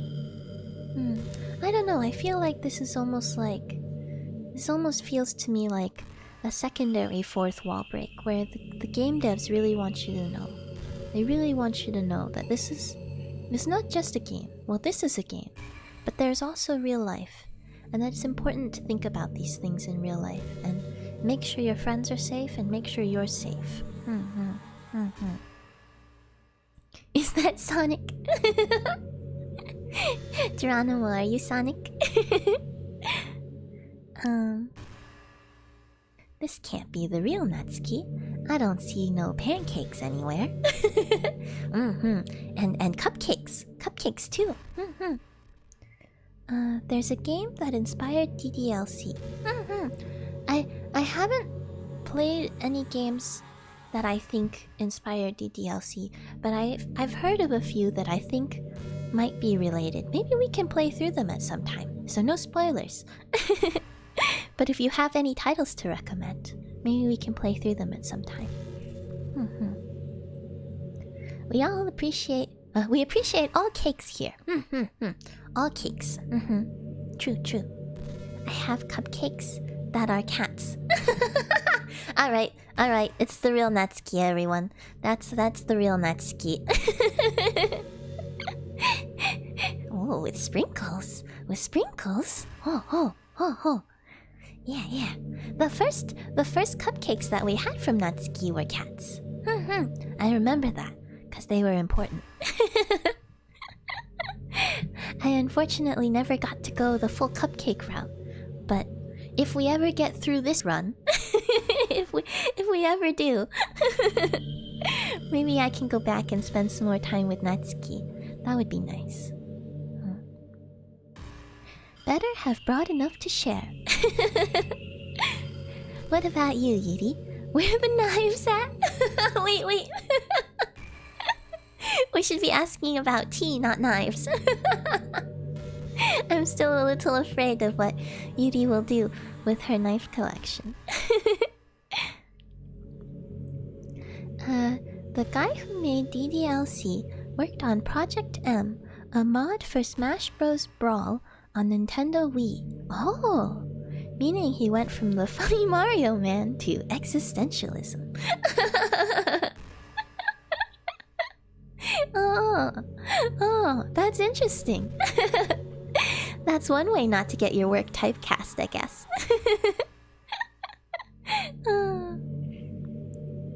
Knives, tea, same thing. I don't know about that. Yuri's got a lot of dots there. Mario changes a man. Ah, I see. Mario changes a man. Won't tell you where. Oh no. Oh yeah, knives and tea are totally the same thing. I don't know about that, guys. I think you might have some trouble trying to slice bread with tea. You may also have some trouble trying to drink a knife. I don't recommend it. I wouldn't try it. But the first one might be safe. The second one I advise against. Welcome to this meeting of the Tianshi Knife Club. Oh dear. Oh dear. Oh, oh no. Not gonna lie, I've always had a very strong. I guess not always. I've been trained to have a very strong, aversion to knives in real life because, because I'm a very clumsy person, and so my mom was always very careful with me growing up. Compared to my siblings, and she was like, no, no, don't get near the knife, you're going to hurt yourself. And so I was trained to see knives as very dangerous in my hands. And in someone else's hands, as long as I stayed far enough away that I didn't like accidentally walk into them when they didn't notice, I feel safe. But I can't really hold knives and feel safe.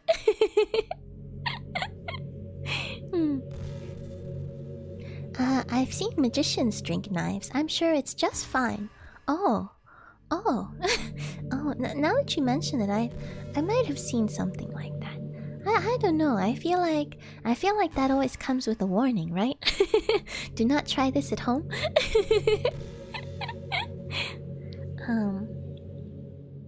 But they are pretty with lots of designs and a skeleton on one. I mean, I feel like I like knives in that they look really cool and they're really cool technology. And some of them are very pretty. Someone who I watched on YouTube cooks with a Damascus knife, and it's so pretty. It's so pretty. And I'm a big fan of chef's knives that are like super sharp, that they can like cut through paper or like slice a tomato really thinly. I really love seeing things like that. I just don't trust myself with one. Everyone else's hands are okay. My hands, not okay. And maybe Yuri sometimes because she's a little scary. We're a very multifaceted club we have. Oh yes, a very multifaceted club. You guys don't drink knives? Wait, am I the only one? I'm the only one here who doesn't drink knives? I'm like the only one who really likes books. In the club? In the club? Yuri definitely likes books the most, that's for sure, that's for sure. There've been people in chat talking about how they've been enjoying books though. Don't try this at home. I'll just go outside to drink the knives then. Problem easily solved. Oh, is that what they mean? Oh, just don't do it at home. Oh, okay, okay. Oh. I could give you a sermon about the Harry Potter series. I read those books. Wow! Geronimo is our expert, our Harry Potter expert, through and through. Ho ho ho ho. Oh, that's fun. That's fun. And one thing I always liked about Harry Potter is they have cool, fun things like lots of cool animals, and the houses are kind of a fun thing to rally behind. They're like school spirit things. Maybe you can teach us about such things. Manga is literature.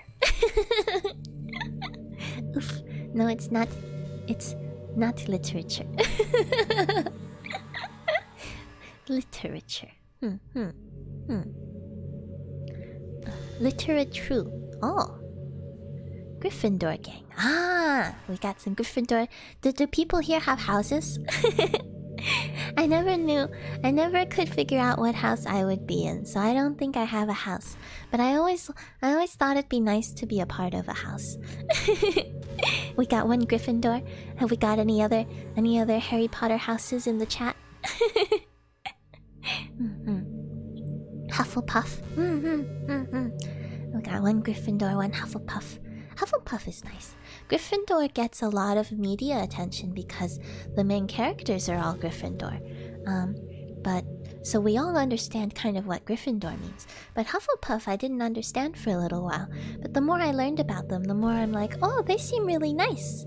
They're very nice, hardworking people who care about each other and help each other and like hold each other up in a community. Very nice people to have. I'm Ravenclaw myself. Oh, I see. You like the intellectual pursuits. That's always fun. I like that. I was made to take that official test they had a while back. Oh, otherwise I have no idea. Oh, I see. Oh, so you're officially a Gryffindor. Oh, so you got our backs then. You said you were the type to run when things get scary, but I don't know. Maybe you actually do have it in you after all. People's jobs are YouTubers, and YouTubers get money sometimes. That's true. I'm not sure I understand the context of that statement. I think I missed something again. Monica must be tired holding that smile for so long. I'm sorry, Monica. Hello, Cuban. Welcome to chat. Have you been hanging around just quietly? Good to see you. We were talking about you a little earlier because we got some more fan art, and I was like, oh yeah, Cupid made my first fan art. I remember. Protagonist energy. Shato is the protagonist here. That makes sense. Yeah. We are the people whose entire identity was ruined by the films. Oh, is that right? I don't remember in the films what happened. I know they changed the colors. Did they not portray the Ravenclaws very well? Her cheeks must be killing her. Maybe that's why she's holding her head up like this, you know. Just give her head a rest. We forgot about Monica. Poor Monica. Forgot about who? Monica. Poor Monica. And here she was saying some very nice things to us too. Even when she's not being mean and creepy. Monica. Oh, we appreciate you, Monica. You have some very good things to say. Here, I'll listen to your next line. What have we got to say? Man, humans are complicated. That's true. Monkeys are also complicated. Actually, a lot of animals are complicated now that I think about it. Humans are very complicated, though. I can definitely see that as an outsider looking in. I say that, but no, monkeys are also very complicated. I shouldn't mislead you.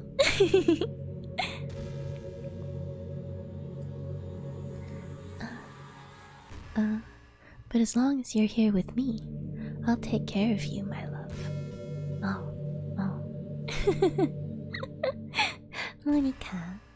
Monica. See what I mean?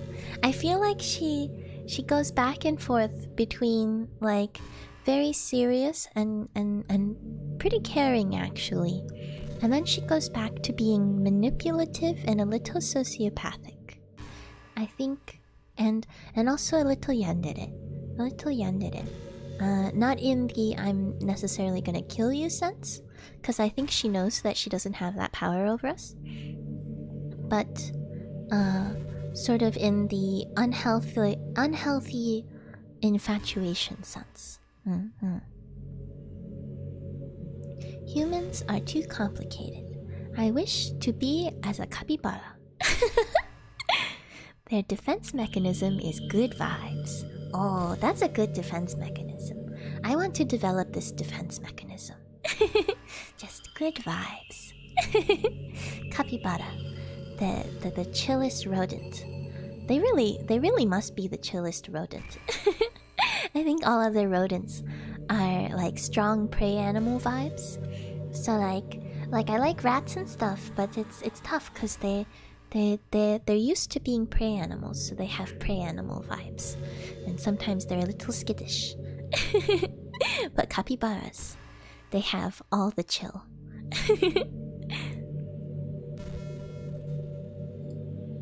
Okay. Oh, we made it. I think we'll get a new... Maybe we'll get a new dialogue.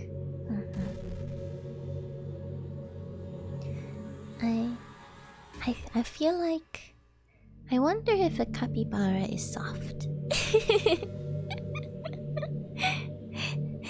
They don't look super soft, but they kind of look like giant guinea pigs. And I've met some guinea pigs who were very soft, and I've met some guinea pigs who were not as soft. So maybe it depends. I want to be a cat and go out on cat adventures. I'm a big fan of cats and the cat way of life. Especially house cats. Or cats, yeah, house cats, I guess, is what they're called. Cats that live with humans or other animals that they have a symbiotic relationship with. I feel like they have it made. I always used to say, when I get reincarnated, I think that the highest level of reincarnation would be to be a house cat. Maybe an indoor-outdoor house cat. A neighborhood cat? I think house cat might be a bit of a misnomer, right? Like when I was growing up, we had a cave cat. Cave cat. I feel like as long as you're a cat in an area where you have... You're well provided for enough that you can be healthy and safe, it's really the life. I don't know if my cat friends would agree or not. I haven't asked them, actually. But they really do seem to have a good life. House cats are the most powerful life forms on the face of the earth. Nothing can stop them. That reminds me of an old video from way back YouTube, I think. The old internet. I didn't understand most videos from the old internet, so I guess I have a history of not understanding memes. But this video, I liked it. I remember it because it was a song. It was a song about cats. And it went something like, and the internet is made of cats, the internet is made of cats. Cats, cats, cats, cats, cats. The internet is made of cats. It was about cats. I guess that's not super relevant. But it actually talks about, in the song, in the verse, that was the chorus, but in the verse they talk about how there are the cats are actually, as you say, the most powerful life forms. Oh, bye-bye, Yuri. Thanks for dropping by. Good to see you. Thanks for hanging out. But yes. Okay. Oh, Monika's about to talk about Yuri, actually. Maybe that's why Yuri left. Can't be talked about to your face. Monika. Yuri did something really funny once. Oh? What did Yuri do? We were all in the club room and just relaxing as usual. And out of nowhere, Yuri just pulled out a small bottle of wine.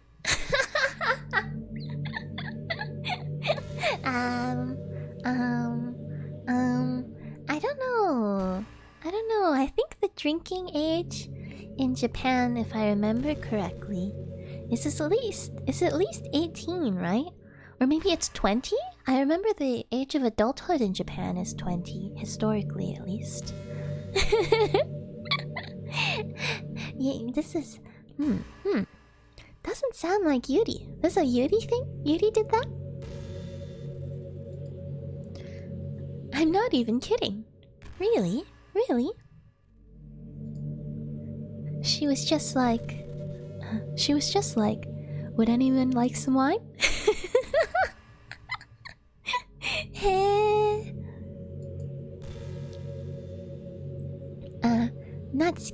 Natsuki laughed out loud, and Sayori started yelling at her. Oh, I see. Oh,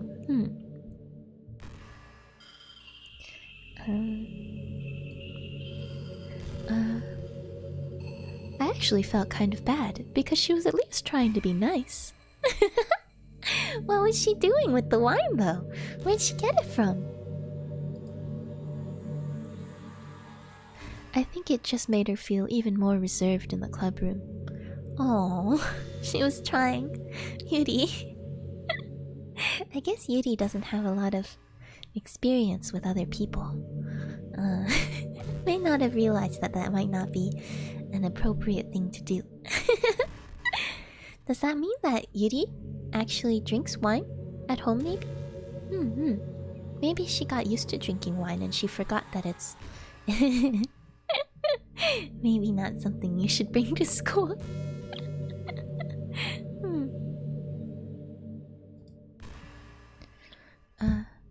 Though I think Natsuki was secretly a bit curious to try it. I mean, wouldn't you be? Weren't you, Monica? You weren't curious? I'm a curious person. And to be completely honest, I kind of was too. See, I knew it. Wouldn't you be, though? Except I suppose I'm one of those monkeys that got to try wine at a very young age, because there are certain like ceremonies and stuff that involve wine, and so even when you're little, they let you have just a little bit. They make sure you don't have too much, nothing that'd be like enough to even get you like tipsy or anything, right? Because they don't want to, you know, alcohol is a powerful chemical, and when you're young it can be extremely dangerous, I guess. Especially a small monkey. You're not very big, so your BAC goes through the roof pretty fast. But because it was part of the ceremony, it was kind of considered the thing to do was to like allow just a little bit. So I had just a little bit, and that's when I found out that I don't like alcohol. That it doesn't taste very good, and that I did not need more than a little sip, and actually I don't even need a sip, thank you very much.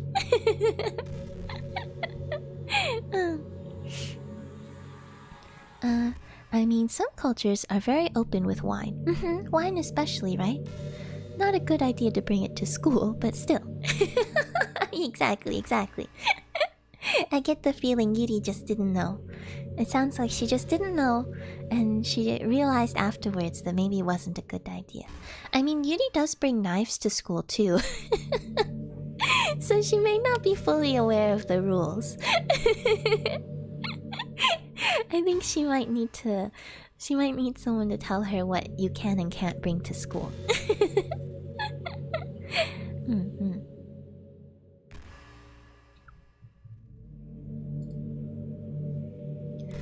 It actually could have been kind of fun.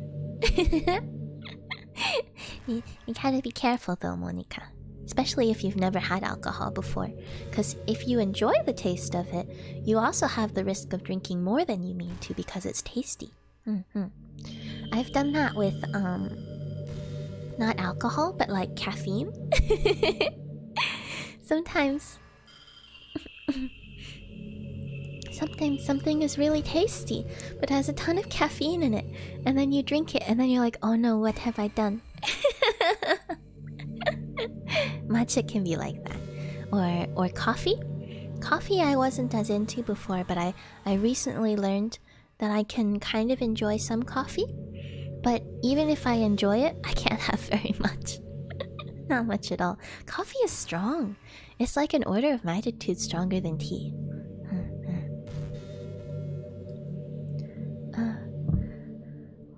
But being president and everything, there was no way I could let that happen. It's true, it's true. It's good for you, Monica, to put your responsibilities first. I think that's important, that in the context where you're the responsible one, you should always take your responsibilities seriously.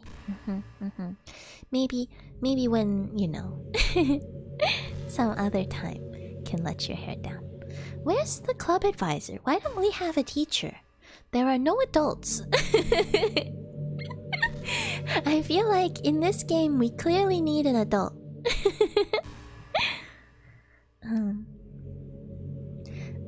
I think I've lost my tolerance for caffeine. I kept away from it for a long time, and now I need to cut the usual amount of grinds in half, and I still end up wired. That makes sense. Yeah. Me too, I think. I never had a high tolerance to begin with, and so because of that, I ended up cutting back unconsciously, I guess. Not intentionally, but just when, for example, I stopped drinking as much soda because it started becoming too sweet for me. And now I can't drink soda anymore either, just because it's too sweet and I've been away from it for so long.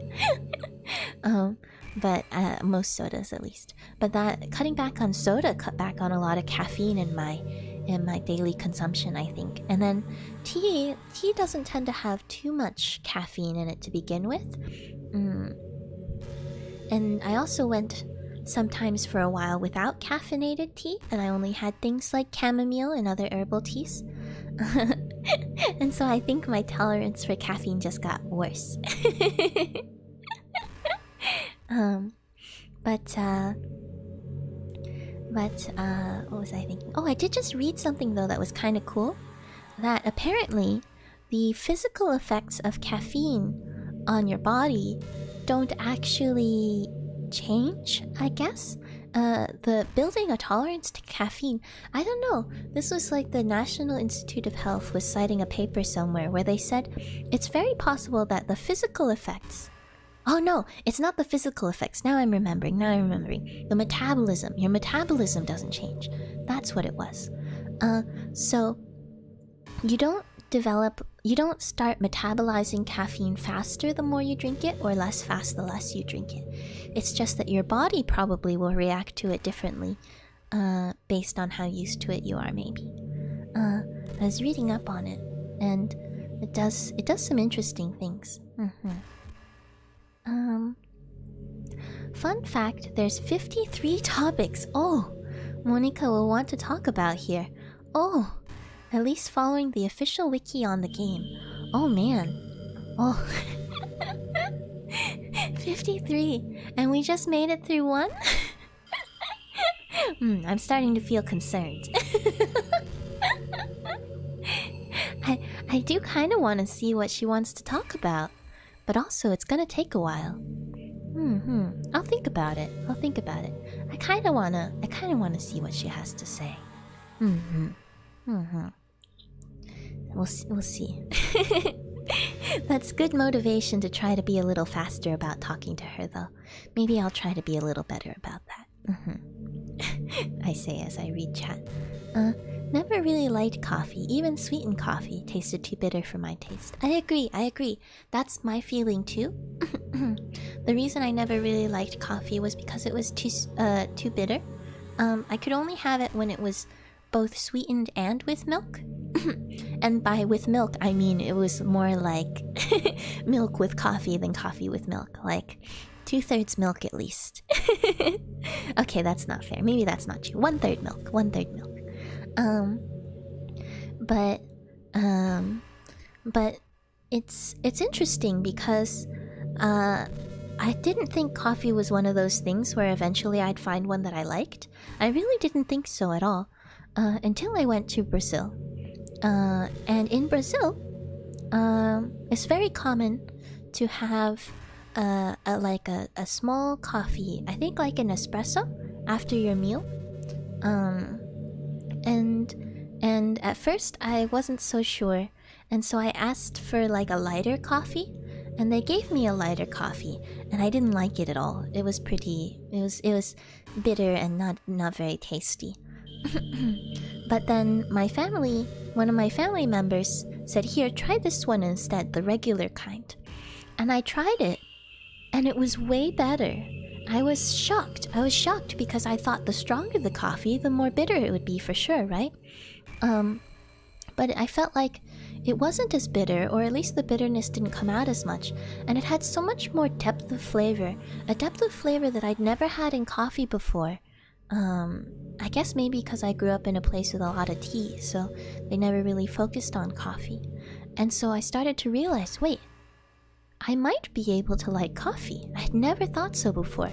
And so I tried it again another time when I was in Brazil and at a different place, and it was the same. It was much tastier than I ever expected. And I don't know if there's coffee like that outside Brazil or not, because Brazil grows a lot of good coffee. So maybe it was fresher too. Maybe there are things to it that I don't understand that makes it so that certain coffee I can actually enjoy. But one of my siblings has recently been experimenting with coffee, grinding it different ways and brewing it and stuff. And I found that depending on how they prepare it, it actually changes the flavor quite a lot. And some of it was more bitter, some of it was less bitter, some of it was more fruity or more lemony, and then some of it was more chocolatey. And my sibling and I have kind of different tastes there. But I started to think, oh, maybe if it's just the right coffee prepared in just the right way, I will actually be able to enjoy it. So I've been trying to give it more of a chance recently. I quite like the strong tastes.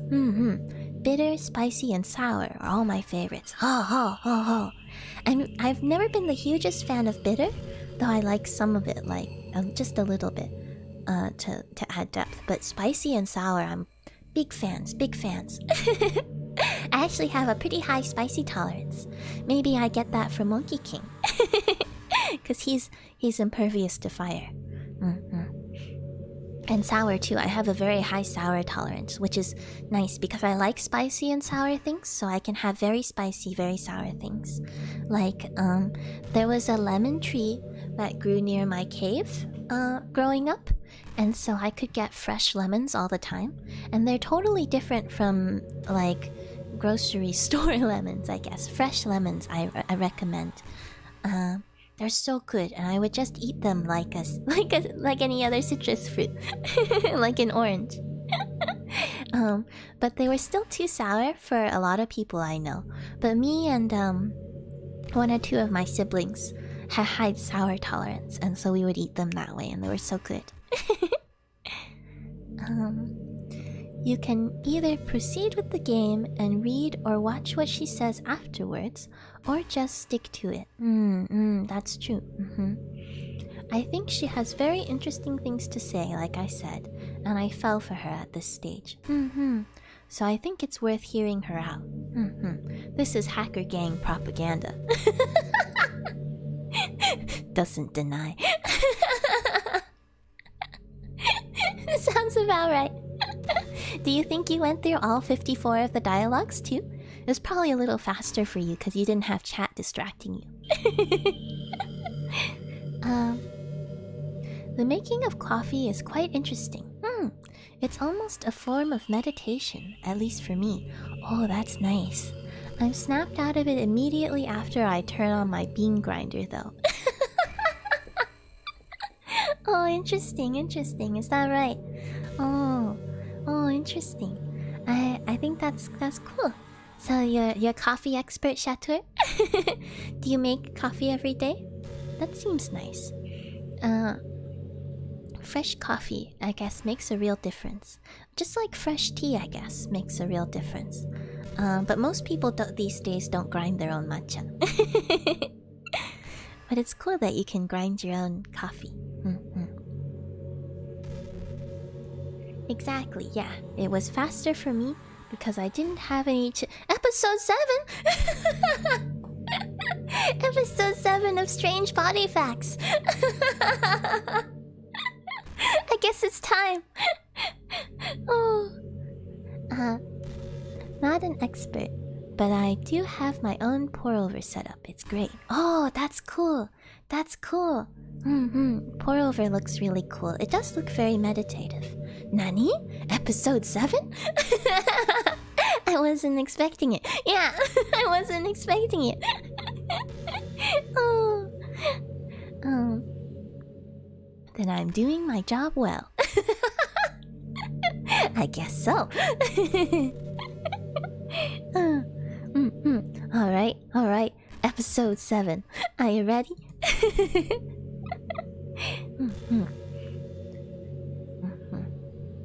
But yeah, my sibling that's been experimenting with coffee was experimenting primarily with pour-over right now.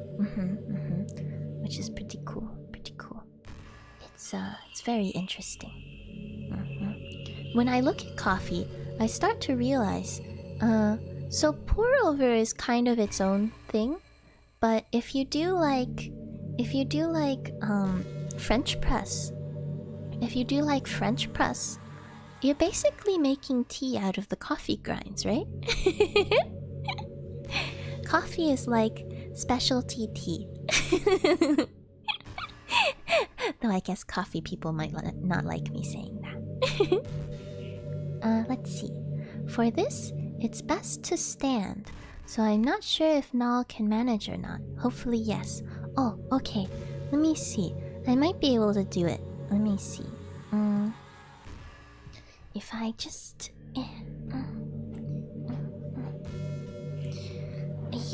If I adjust this one... Okay. Yes. I think I can stand a little bit. Yes. Yeah, this kind of works, right? Not too bad. Okay, I'm ready. Yeah. Actually, how's my audio from up here? I'm quieter, right? I wonder... Hello. Can you hear me all right?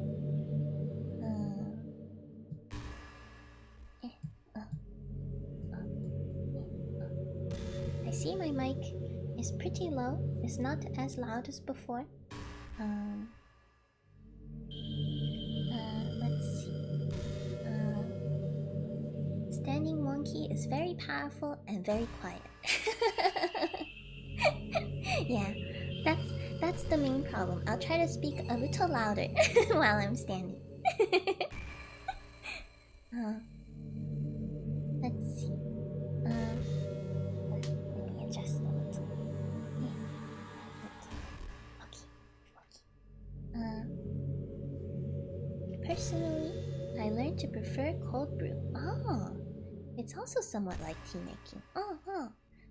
In that you steep the water in the grinds, just for extended periods of time. Actually, but you can make tea that way too. You can make cold brew tea. It's very nice. I made a hojicha that way once, and it was the smoothest hojicha I had ever had.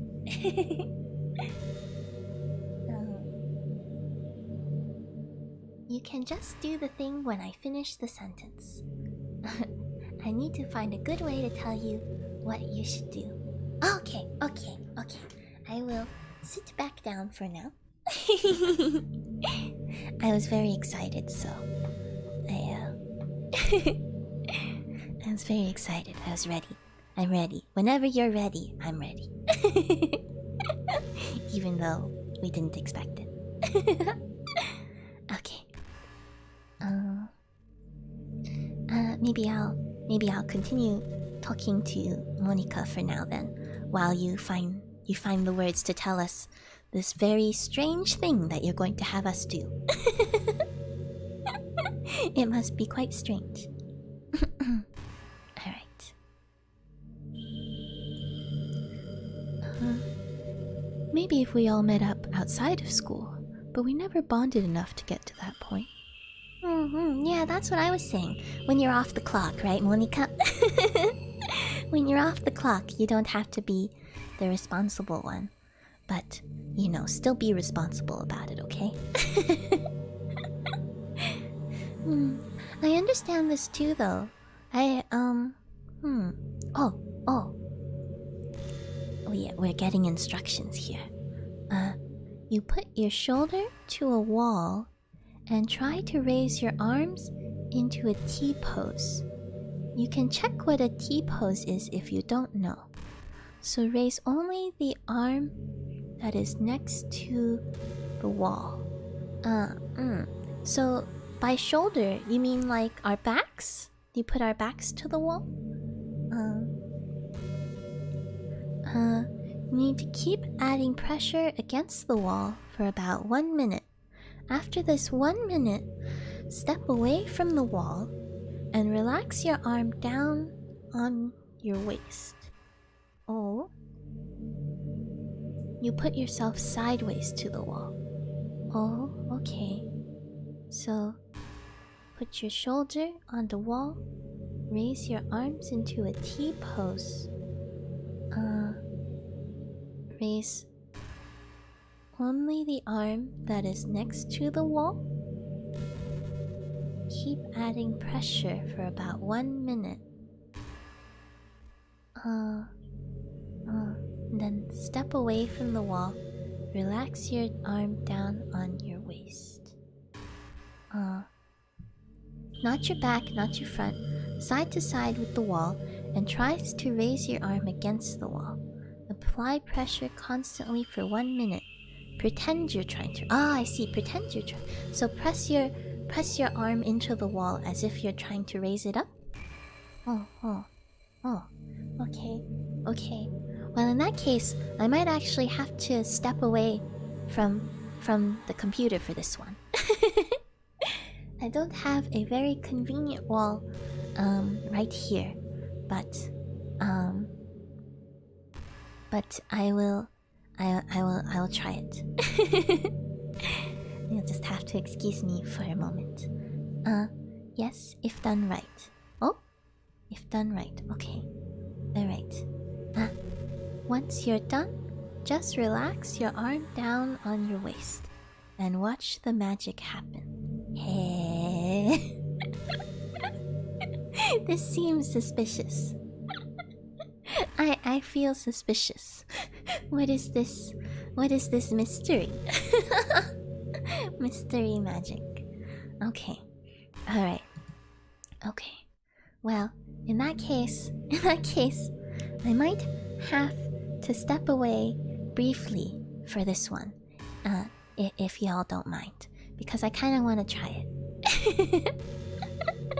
I hope you don't mind. I'm going to hold on. I'm going to disappear for just a moment. I'll leave Monica here with you, but I'm going to disappear for just a moment. So I can go find a wall to press myself against. I'm gonna do it too because I find it fun. Okay, sounds good. Alright. I'll be right back. Can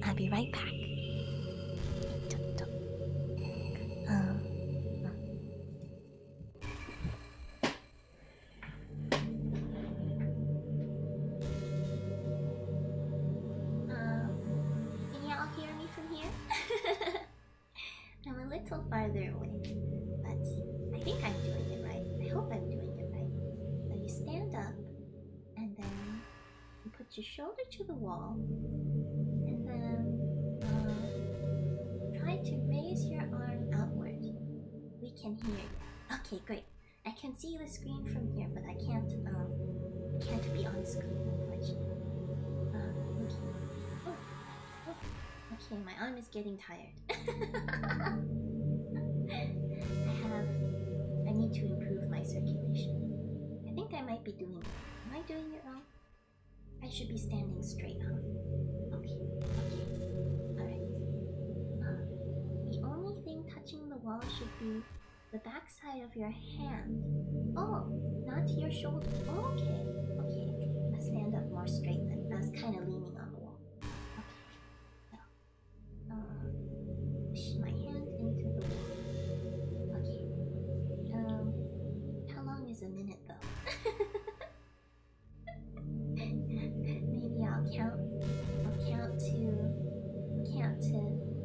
60. I'll count to 60. Now just 1 minute. Okay. 1 Mississippi, 2 Mississippi, 3 Mississippi.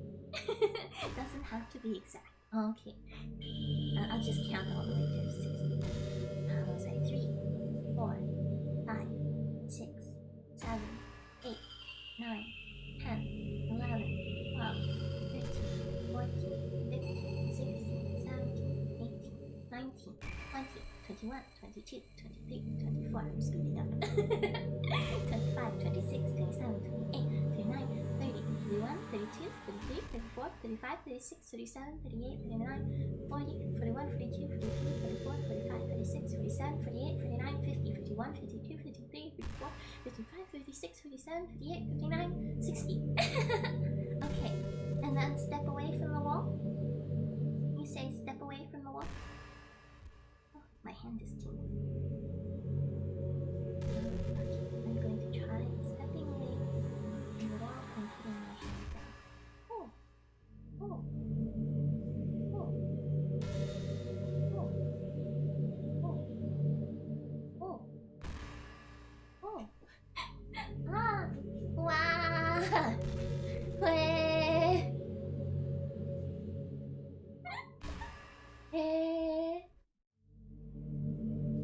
When you say you put your hand on your waist, I'm guessing you mean like relax my arm and let it fall downwards, right? But that's not exactly what happened. Your arm should levitate by itself. Yeah, yeah. What have you done? What have you done? Oh, that was weird. That was weird. It stopped. It stopped pretty quickly too, but it went pretty high. All by itself. Okay, I can come back now. Hold on.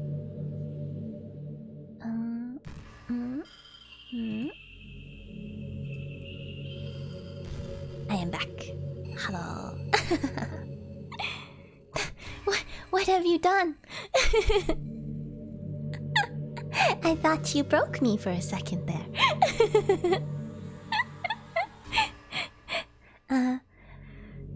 The more time you spend doing the pressure, the more you can feel the effect. Ah, you counted pretty fast. At the end there, I got a little speedy. I wanted to see the weird magic. I was impatient. That was so weird though. It's like I put my arm down at my waist and it was fine at first. But then I started to feel it was kind of weird. It kind of felt kind of light. And so I decided to relax it. And when I relaxed it, it just went up, up, up, up. And it went really high. Oh. You should try it again with more time into it if you want a more noticeable effect.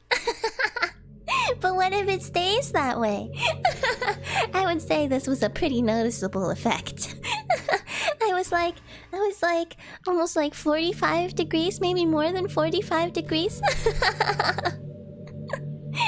Oh, please do not break the monkey. Handle with care.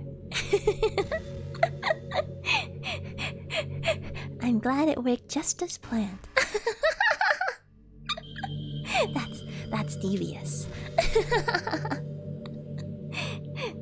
That's devious. Writers doing weird things to our bodies, guys. I don't know if anyone else tried it. If anyone else has a wall near them, you should try it. It's really weird. It's really weird. Oh.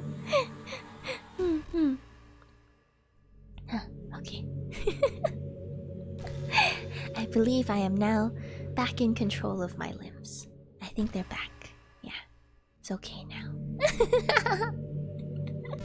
I might have to try that again later, though. That's pretty interesting. Oh. Okay, alright. Okay, Monica. Okay, Monica. No more weird strange body facts. We gotta talk to Monica a little bit.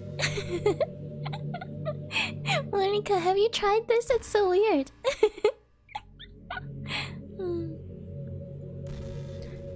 Now I remember.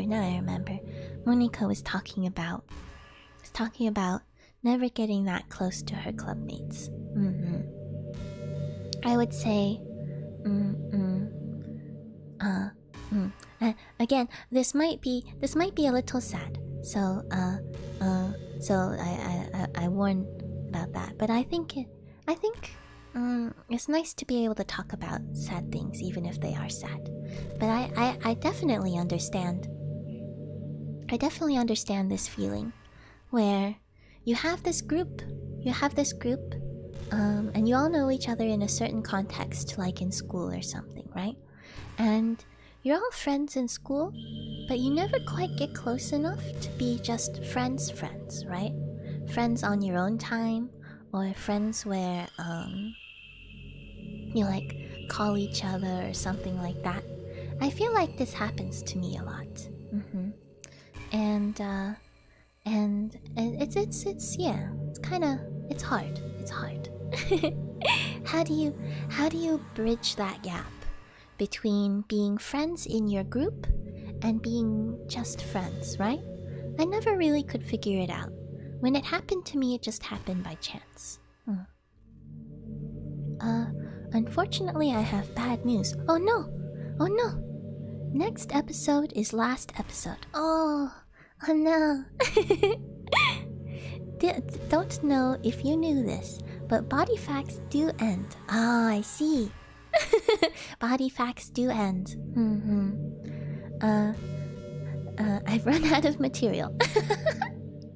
Unless I find something new, next time is last. Oh, okay. We got the season finale coming up, guys. We gotta be ready. We gotta be ready for the not expecting it though.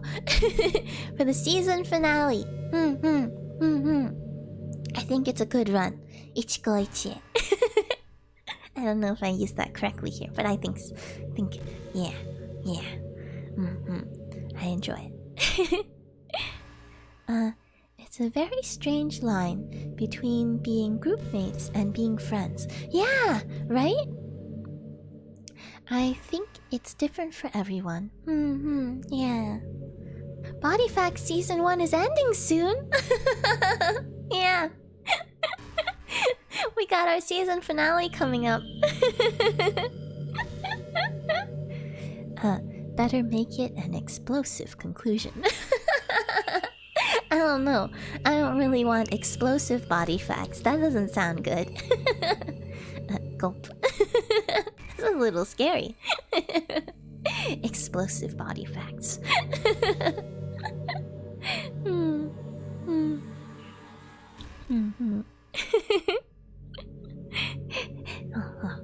Yeah.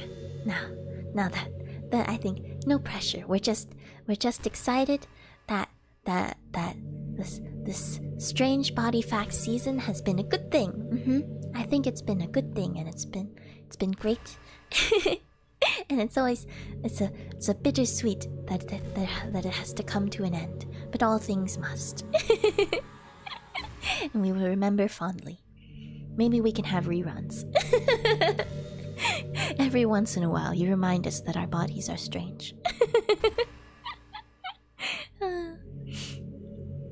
Alright. Okay, Monica. Let's talk to Monica. Gosh, what am I talking about this for? Oh, Monica. Because you're opening up to us, and that's a good thing. I don't condone underage drinking. Oh, I see. That's what she was worried about. Okay. I agree. Whatever the legal laws are where you are about what kind of drinks you can have or cannot have based on whatever criteria. Please be good about it. And especially if you are young, be good about not abusing alcohol because it can have long-term effects.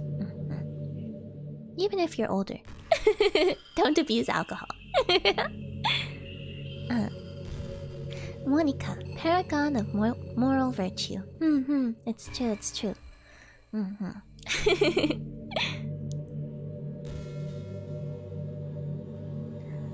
I mean, I never drank or anything, so... yeah. Why do you sound so suspicious, Monica? That sounds suspicious.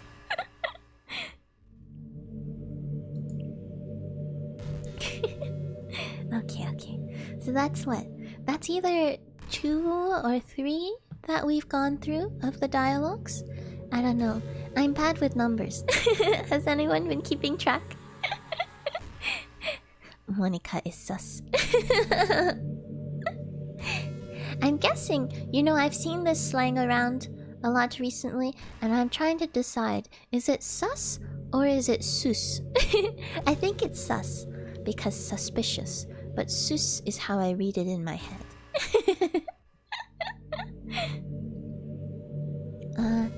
It all started that fateful day where we all learned that our tongues know what everything feels like to lick. It was a fateful day. It's been very fun to do this series. Thank you for always being so up to trying it. Oh, thank you for providing us with it. It's been really great. I love it. The fateful day indeed. Vote. Is that a vote for Ryder? What is this vote? It's sus like suspicious, yeah. I feel like I know that, but when my brain sees the letters S-U-S next to each other, it wants to say sus. It's just a fun sound, I guess. It's an Among Us reference. Oh, really? Wait, so it came from Among Us? I had no idea.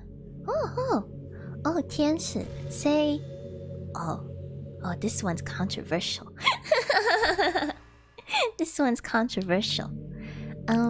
I will say that I don't have a strong opinion on the correct pronunciation, but I believe that I say GIF, just because it's easier. G is a hard sound. GIF is harder to say than GIF.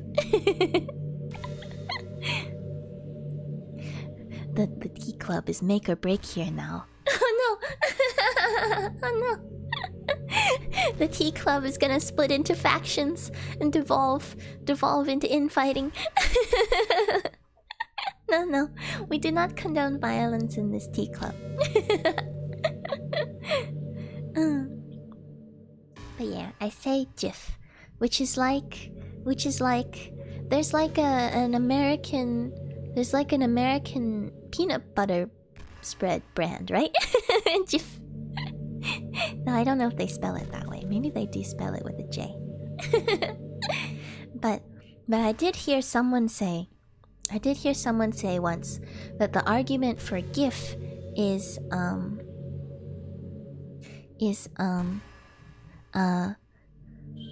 how you say? Is it? Do you pronounce it giraffical image? Giraffical image. What's the F stand for? Now I forgot. Oh no, format. Graphical image format. Yes. Is it giraffical image format or is it graphical image format? But it's not a griff though. It's not a griff. It broke now. Who broke? What broke? Did something break? I will invoke death of the author. It's a hard G in GIF. It's a hard G in GIF. Death of the author. I feel like I've heard of this concept before. Is that the one where the intent doesn't matter, the intent of the author doesn't matter. It's whatever you want it to be. Ah, you broke this club with your filthy GIF. How could you? Oh no! I'm sorry. I'm sorry. Oh no. Oh no. Nao is still our savior. Her pronunciation shouldn't affect our beliefs in her. I believe all pronunciations are okay. I believe in all pronunciations. Equality of pronunciation. Oh, hi! Oh, hi, No One Special. Hello, hello, welcome. Glad you could make it. My goodness, did I miss something? Oh, yes, apparently, as Shator says, I pronounce GIF the wrong way. I don't say it right. Yeah. I think it's okay. I think it's okay.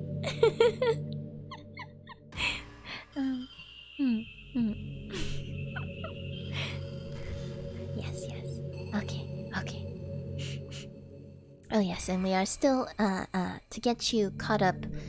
You probably don't need to be caught up because we're still kind of here talking to Monica, as you can see. You know what? No. GIF it is. Now decides what is true or not. What? Wait, wait. This is too much power.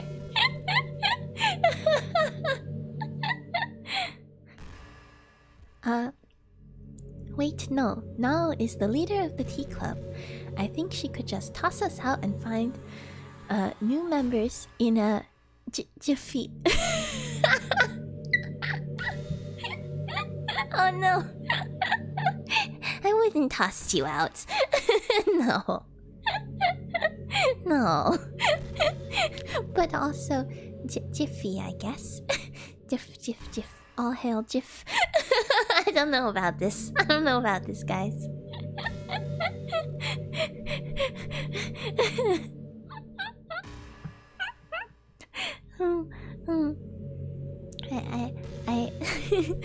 we accept all pronunciations here.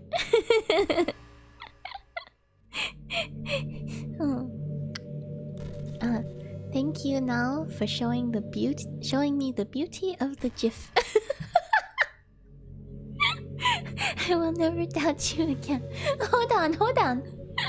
Hold on. We accept all pronunciations here. If you want to pronounce it as GIF, I have no problems with that. That's okay. That's okay. Am I the only one left?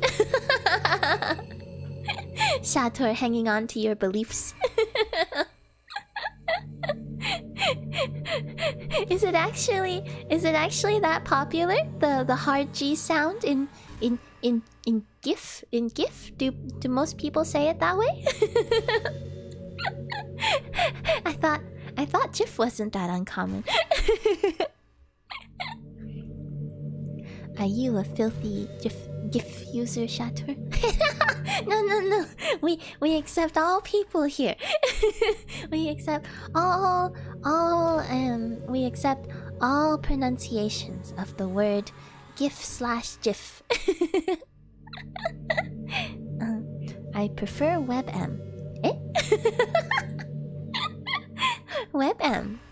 Is that another format? I don't think I actually know it. Oh.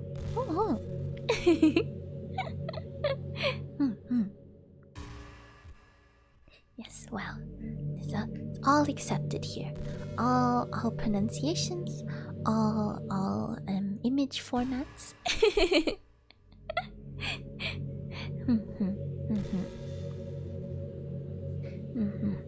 Come to think of it, I wonder about the other image formats.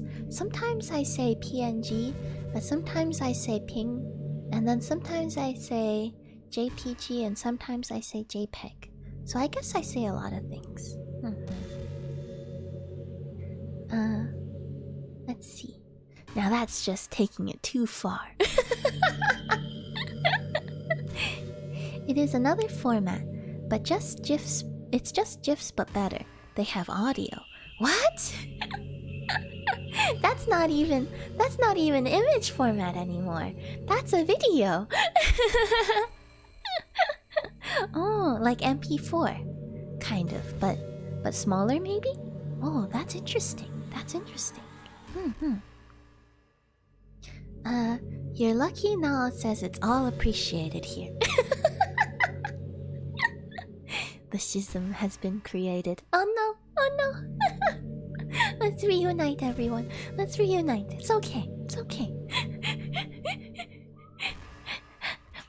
We will all be able to appreciate web assets together.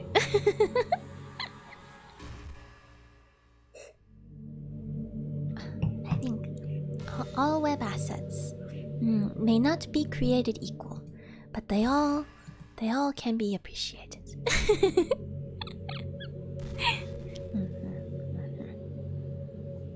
Okay.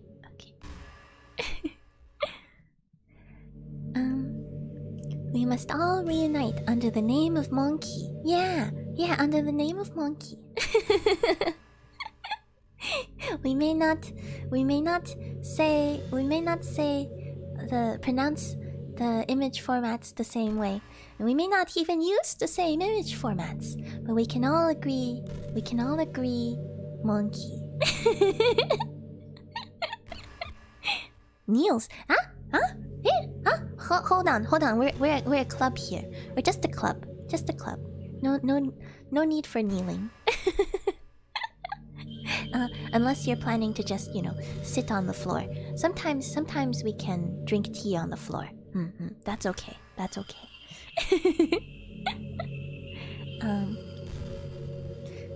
I can live with that. Okay, that's good. Monkey. Oh yes. The 3 monkeys. Can I remember what their names are? They have names in Japanese. I think there's Kikazaru, Mimazaru, and Uwazaru. I think that's their names.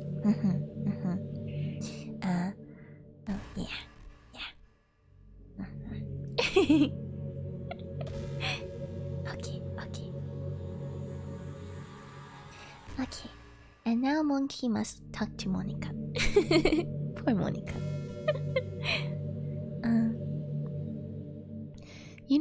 I've always hated how hard it is to make friends. It's true.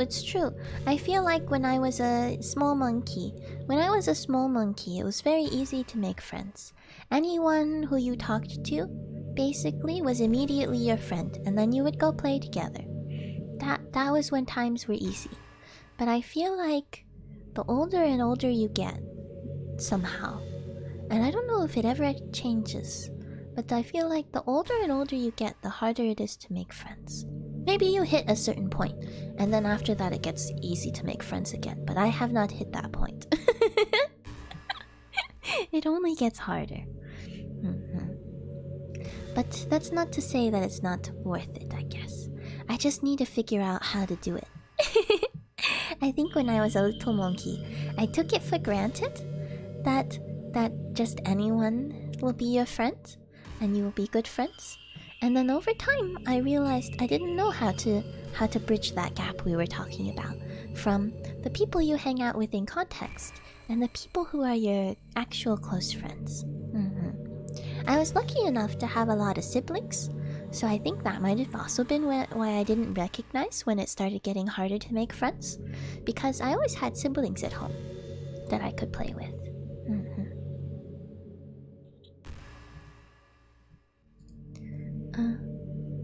Well, I guess not the making friends part, but more like meeting new people. That's true. Especially nowadays, I guess. Meeting new people can be hard. I was gonna say, isn't it easier to meet new people in school? But then I remembered that after being in the same area for a long time, sometimes you don't meet new people. Monika's from Japan, and so sometimes there are elevator schools and sometimes there's not. Where I grew up, you more or less funnel directly from one school to another.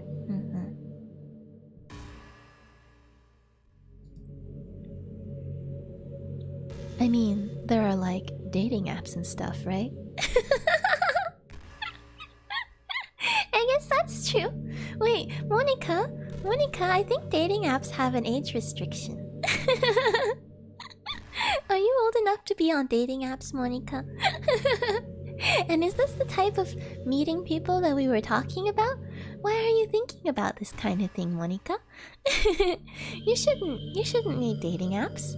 You have school. And extracurriculars and stuff, I suppose. I think all DDLC girls are 18 actually. Ah, I see. Is that right? Really? I thought Natsuki was younger than the others. But maybe we're all seniors, I guess?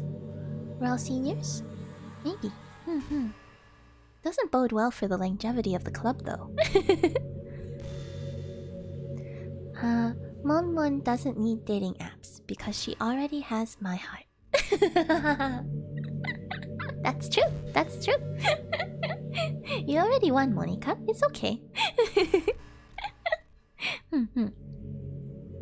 I guess dating apps aren't a game. I said one as if it's like a game, but I guess it's not a game. I guess I don't really understand.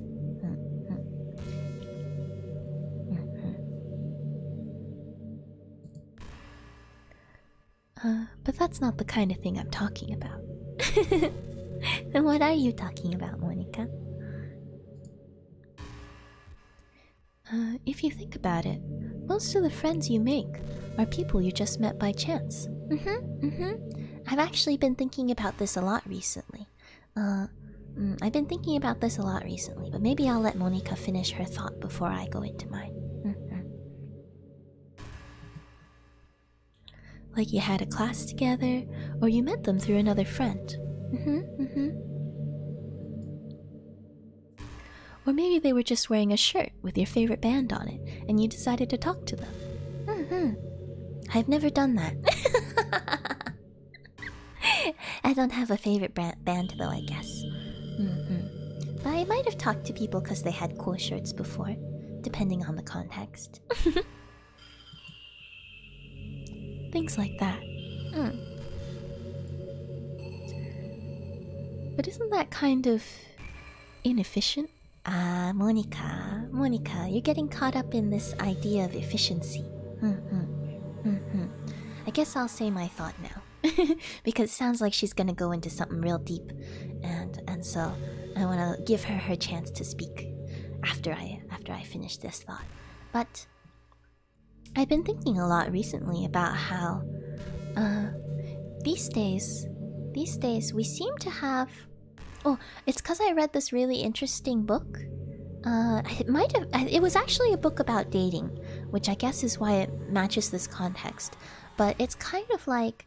It's a book about dating, but it was recommended to me because it can be expanded so much farther than dating, I guess. It's like the premise is dating to get you to read it, but you can kind of apply the stuff that they talk about to any human relationship, right? And they were saying that up until about 1 to 2 generations ago only, most people, on average, would marry someone who lived in their same town. And even more common would be, like, even on the same street. You know? Just the people who have been around you. And, like... And that's interesting, right? And the person who wrote this book, I think he's one of those comedians. I don't know if it's like Aziz Ansari or one of those comedians. He actually went out and he did some like field research. He interviewed a lot of people, and a lot of people felt like, yeah, they kind of wish they could have seen more of the world, but they're not necessarily unhappy with their matchup. And if you think about it, if you think about it, this new globalized world we're in, where you can literally interact with everyone, which I find great. I mean, that's how we're all interacting right now, right? It gives us this strange misconception, I might almost say, that we need to optimize our relationships to some crazy degree, I guess. I'm not sure how to put this. It's like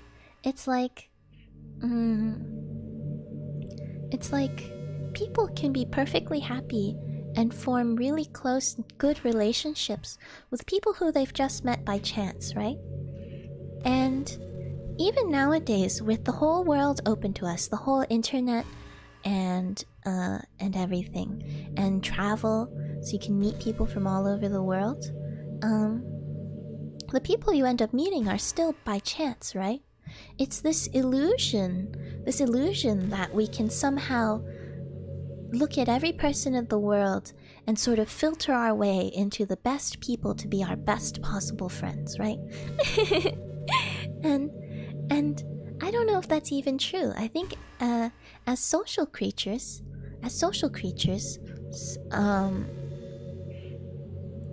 both humans and monkeys, we're made to make friends with people, even if they're not exactly like us, right? Even if they don't they don't do everything for us, right? Like, not like you can have a really good friend who you can open yourself up to, but you don't really have the same sense of humor, right?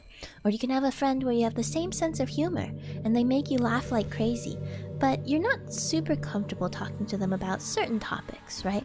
Or I don't know, a friend who you like really love to eat out with because they have the same taste in food, but you don't really go out to listen to music with them because you have different music tastes, right? It's like we all find ways to connect with each other, and I think we can build strong relationships just based on that, with the people who we encounter. And yet we start to worry, is it good enough, right? Because we know there's so much more out there, we have this illusion that what we have is not good enough, even if it is. And so we start to think, oh, I should really, try harder to make more friends, different friends. Are these the right friends for me? Rather than just being like, I like these people. Let's see where this friendship goes, right? And I've been thinking about this a lot because I, like I said, I also have a hard time kind of making friends. And part of me wonders if that's not part of it, right? I think there's no problem in being like, you should pick and choose your friends in a way, right? You shouldn't stick around friends who make you feel bad. And you should believe that there will be people out there who understand you and who have similar interests to you and who you'll have fun with. But at the same time, you don't have to think that you don't have to worry too much about optimization. Maybe that's a me thing, but this word that Monica said, inefficient, that's very much a word that I find myself coming up against personally, in terms of being like, we gotta make things more efficient. Do we though? Do we really? I don't know. Maybe we should just enjoy it, you know? I don't know. Just my random ramblings. Let's see what Monica has to say about it.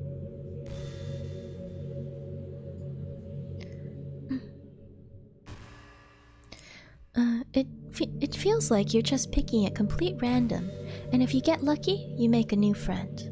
It's true, it's tough, but I don't think there's an efficient way to make friends, see, Monica.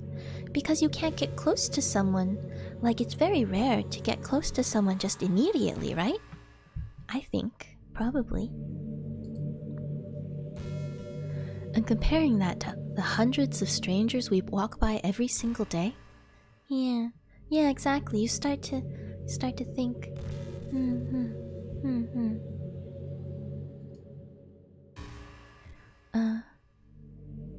you could be sitting right next to someone compatible enough to be your best friend for life. But you gotta try it. You gotta try it though. You won't know. Deep words now. I don't know. Sometimes I stream of consciousness a bit, and I'm not sure if it makes any sense in the end, but... I don't think you really pick anyone. It's more a thing both people do together. It's all random. Regardless of how you meet someone, it will always be random. Yeah, a little bit, right? I think so. It's kind of weird to keep fishing for the perfect partner or friend. Yeah, I would say not quite weird per se. I very much understand it, and cause sometimes I wondered to myself too, right? But it seems not quite right? It's not quite the right way of looking at it. It's kind of like, trying to find, how you say? I feel like there's an analogy that I don't know. Like trying to find the color red in a blue sky. It's like you're just looking at it not quite the right way. I don't know. Quite true. Is there even anyone you'd consider perfect in this life? I don't know. I don't think there's such a thing as perfect, right? In most senses of the world, in most senses of the word, perfect means everything correct, right? But what is correct in the first place, right? What does it even mean to be correct? And furthermore, perfect is a convenient concept, but it doesn't exist in reality, right? Like, there are no perfect circles in reality. There are beautiful circles. There are many beautiful circles that you can appreciate, but there are no perfect circles. And so then this endless search for perfect, which I find myself caught up in a lot too, this endless search for perfect is just, it's like a search with no end where you might not even enjoy the journey, right? The thing the end soul that I was talking about that kind of inspired me a little bit for my recent design. The end soul is not perfect, right? The idea is to draw a circle in just 1 or 2 brush strokes, and that's it. And it's beautiful in the way that it is, right? Not in spite of being not perfect, not because even necessarily it's not perfect, but because it is the way it is. And so when you're trying to find someone who's perfect, in an objective sense, I don't think that it exists. In a perfect for you sense, I think I don't even know what would be perfect for me, right? What does that mean? That would be, I don't know if a human or a monkey or anyone could be perfect for me in every way, right? That's too self-serving almost. It's like it would have to be something creative simply to serve my whims, and then that wouldn't be perfect for me, because that would be sad too, right? And so the idea that the closest thing to perfect, right, is going to be limited is also, I think, a misconception, right?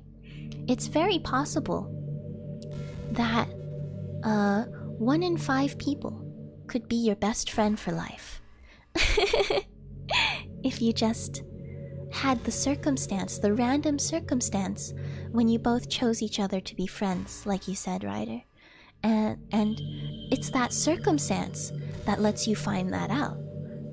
But without that circumstance, you might think, oh yeah, me and that person, we never really got to know each other very well. We probably wouldn't be very good friends. You never know, right? It's just the circumstance.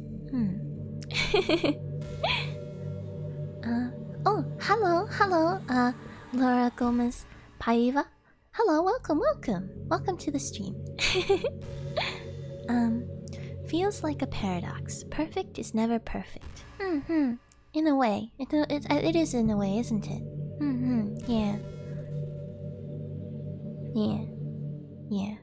So I think, you know how they say, like, there's plenty of fish in the sea. People like to say, right? And there are.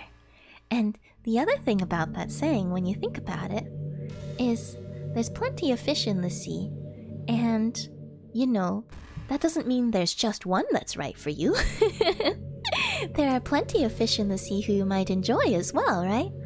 And the question is, which one will you catch, right? It's not about finding the perfect person, but finding one of your perfect people, if we are to use the term perfect, but one of the people who you will get along well with, and then becoming friends with them. And then maybe finding another, and then becoming friends with them, right? I guess. As a slow monkey, I guess I don't mind taking things one at a time like that. It's just, it can be tough when you're not really sure how to catch fish.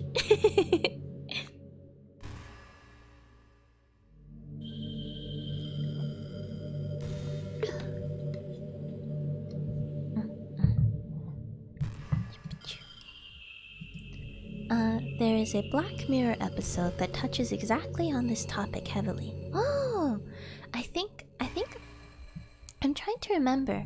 I thought I watched through a lot of Black Mirror, but I can't remember anymore if I finished it.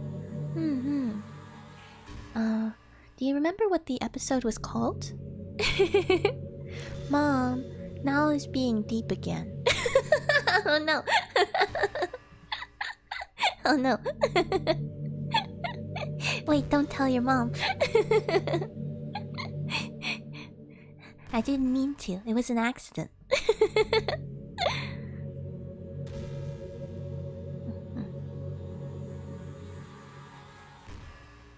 But yeah, Monica, you could be sitting right next to someone compatible enough to be your best friend for life. But you'll never know. Oh no, too deep for me. Oh no. I did not mean to espouse words of wisdom. Oh dear, oh dear. I am no wise monkey. I just have a lot of thoughts, and I say things, but I don't know. Hang the DJ was the name of the episode. Oh. Huh. Yeah, I don't think I've watched that one. Oh, I didn't realize I guess I hadn't caught up. Are they still making Black Mirror? I need to go catch up. That sounds interesting.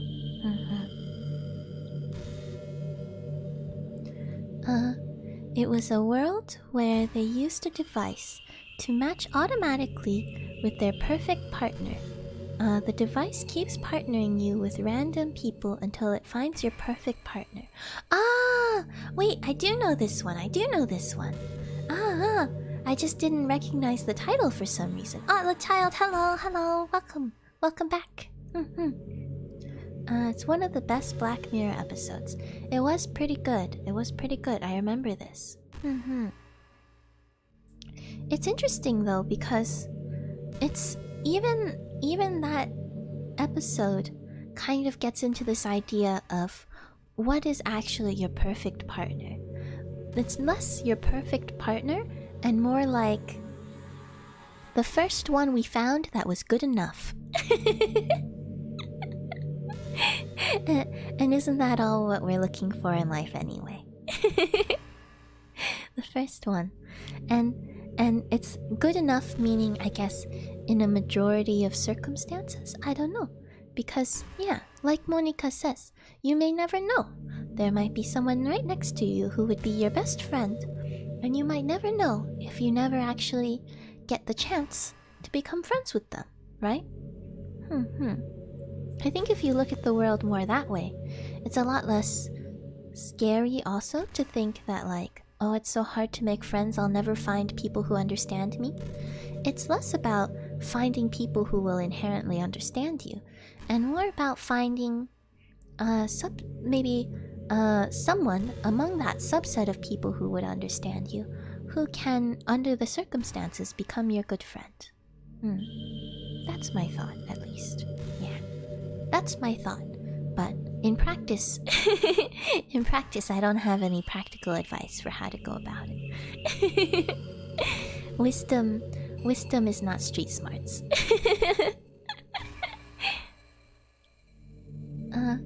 A series I watched with my mom called The 3% also had a device to match the best partners together.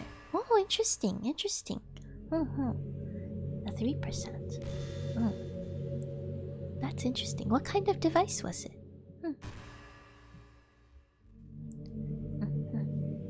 I think.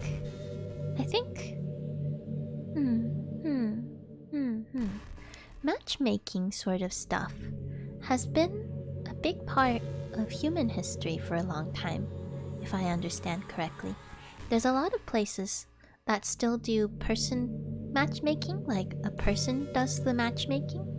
And then there's a lot of places that now with technology are trying to use technology as well. But I don't know. I don't know if technology can do something like that. Monkey wisdom is powerful but limited. Very limited, yes. These theories have not been fully tested in the field. Black Mirror in general is such a cool show. It is a cool show. I like shows like that make you think. Sometimes you kind of gotta be in the right mindset, right? You gotta be ready for it. But it's nice. I can't exactly remember, but it was some kind of glasses or technical device attached to a person's head that let them see what the other person liked, disliked, and the percentage of them being the perfect partner. Oh, I could see that. Man, I kind of, not gonna lie, I think that would be a pretty useful device just for myself. I would look in the mirror and say, what do I like? What do I dislike? I don't have a perfectly clear picture of that myself. Okay. Okay? Okay, what? Oh, I should talk to Monica a little more. Before our time is up, we have a little more time. Okay, let me see if I can get to the end of this dialogue. Hopefully this one's not too long. Okay.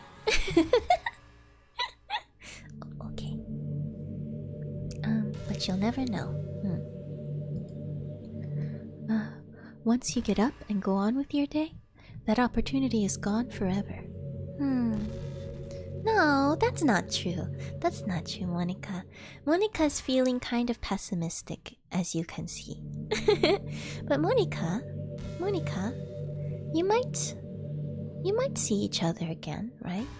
And if the opportunity was gone, then it's gone. It was never an opportunity to begin with, right?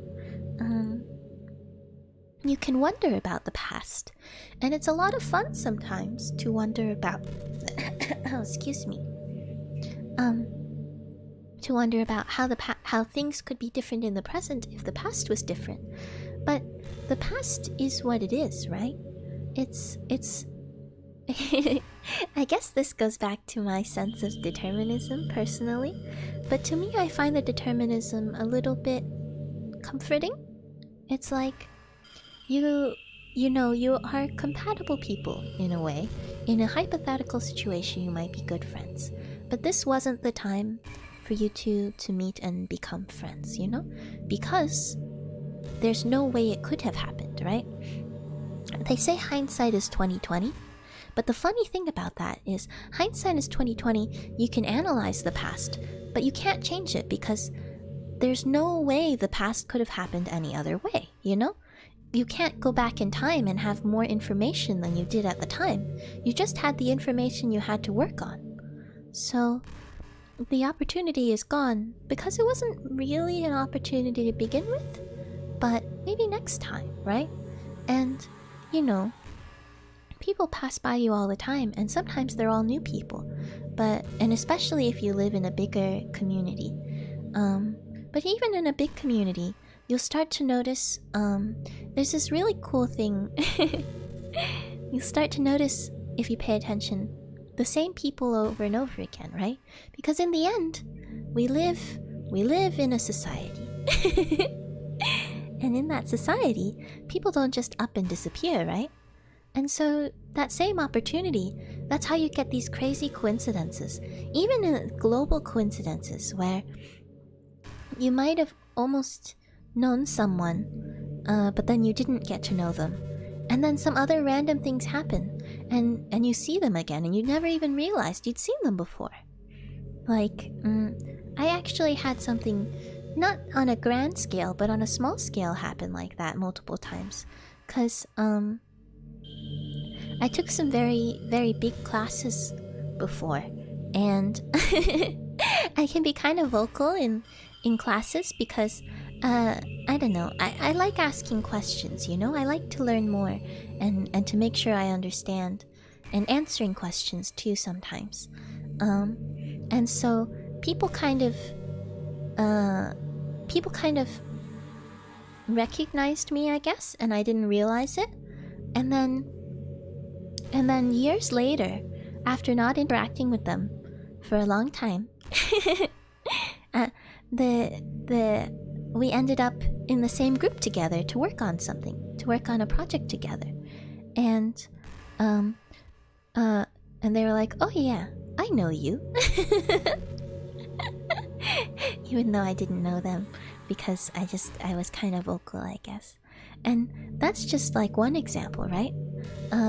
That's one example where at least one person remembers the other person. But any two people in that same large class could pass by each other, sit next to each other and pass by each other, and never think about it. And then several years later, run into each other again and become good friends, right? So I think Monica's feeling pessimistic, which I understand, because when you're already feeling sad, it's easy to be pessimistic.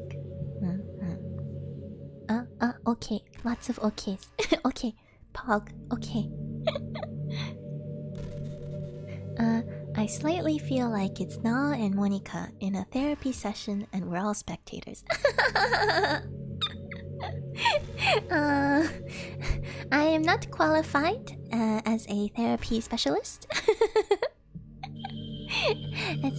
I can't really do. I can't offer therapy, but I guess I can be someone to talk to. Even though Monica can't really hear me, I guess. I still feel like I can talk to her about what she's thinking and what she's feeling.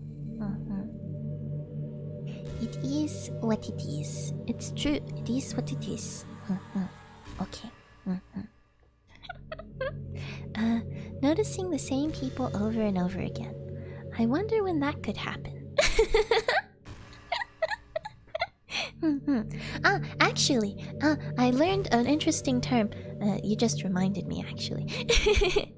It's called the familiar stranger. I really like this concept. I really like this concept because it shows how social animals are wired. And it shows how we do have this capacity to maybe be friends with anyone, really, if under the right circumstances. Really, I think we could be friends with anyone. If you were trapped on an island with anyone, you might end up being good friends. And the familiar stranger is the person that you see over and over again, but you never really talked to, never really interacted with at length, right? Like maybe the person where whenever you take the bus, they're there sometimes, you know? Or whenever you walk down a certain street, you see them maybe walking their dog. Or there's like a class you take and you just happen to recognize one of the people who comes all the time. And that sort of thing. Or you go to the grocery store and there's someone who stands outside. I don't know. But someone who you see pretty often in a certain context, but you don't really talk to them, but you've gotten used to them. You know what they look like, you kind of expect them to be there. That's your familiar stranger. And there's actually evidence to show that people people start to feel positively towards their familiar strangers, you know? As long as it's not like, you know, someone who you're like, oh, they're always, you know, I don't know, destroying public property or, I don't know, doing something that you don't like. As long as it's just a neutral interaction, we start to kind of like them. We start to kind of very, very slightly looking forward to seeing them, wishing them well, you know, thinking good things about them, feeling comfortable around them, even though we don't really know anything about them. And I think that's pretty cool. I think that's pretty cool. Nal is our familiar stranger. I don't think I qualify since we do talk a lot. I think that's different. I did read something once about, I think something, it's so new, this whole phenomenon of streaming, right? So I did read something once about people being interested in like, what kind of relationship is that, right? I don't even know if there's a term for it yet. But I think we interact a little bit more than familiar strangers would. Which I think is nice. Okay, Monica. Okay.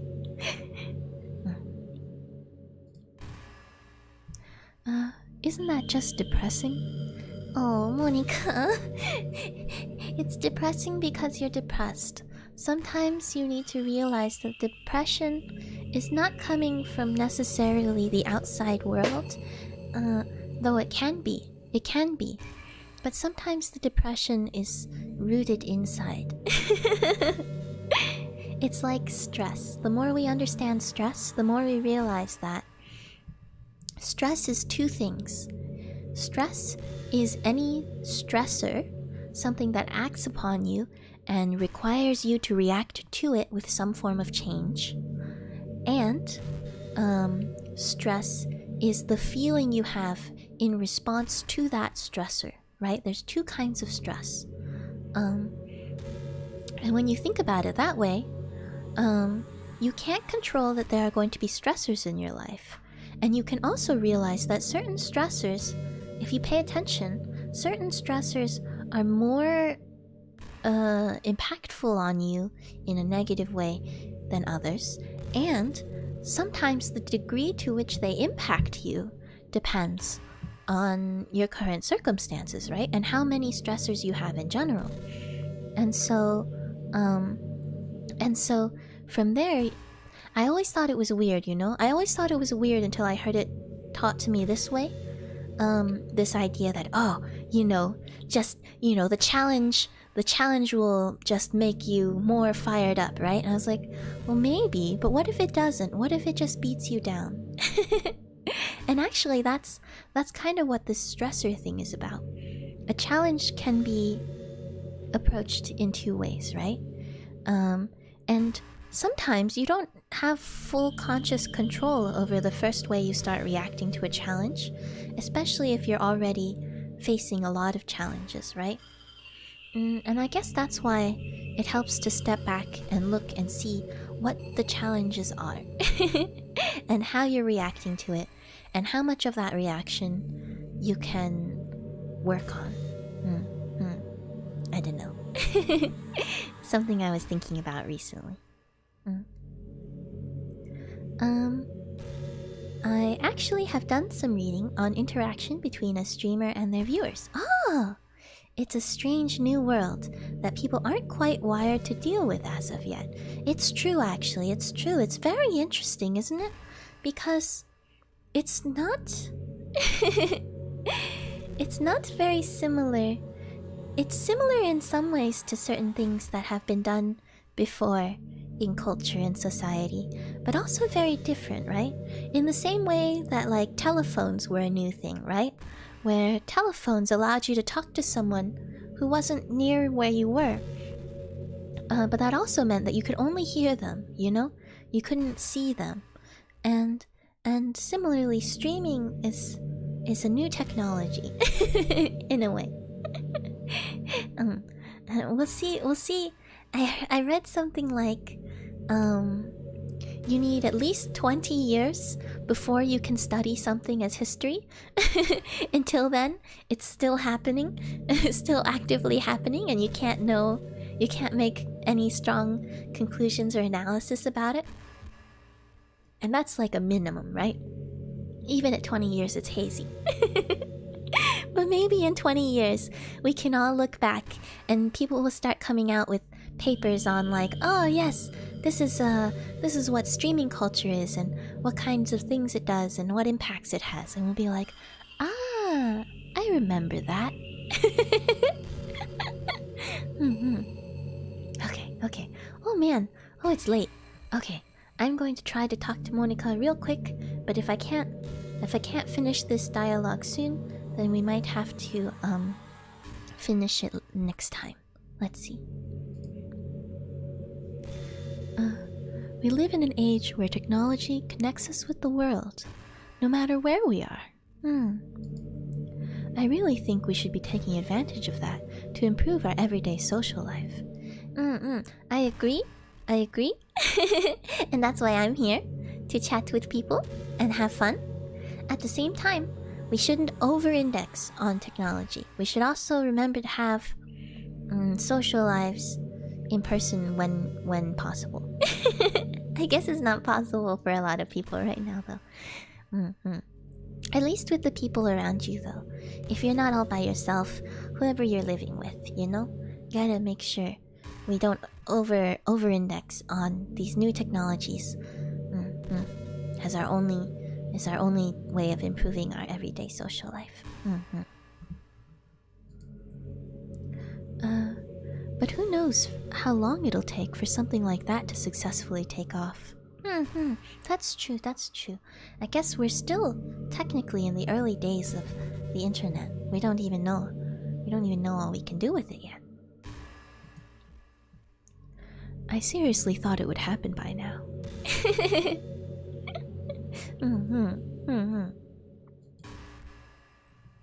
Well, at least I already met the best person in the whole world. Monica, you go back and forth. You go back and forth between like really serious, meaningful conversation, and then you come back to this manipulative, unhealthy relationship. Even if it was by chance. That's true. I guess I just got really lucky, huh? Do you feel lucky, Monica? 'Cause you kinda destroyed the universe. It's not usually what someone who feels lucky does. Ahaha. Alright, we made it. Okay. Alright, I just wanted to get through that so that next time we don't have to go through the same dialogue again. So that's like dialogue like 3 or 4, right? 3 or 4. Okay. Alright. The laughter of ill intent returns. I know, right? Monica. Okay. Alright. But I think we'll end here. It's about time, so actually it's a good time. Oh. Okay. Alright. So with that, I want to say thank you everyone for coming. Speaking of. I think how do I say? How do I express what I'm thinking right now? I think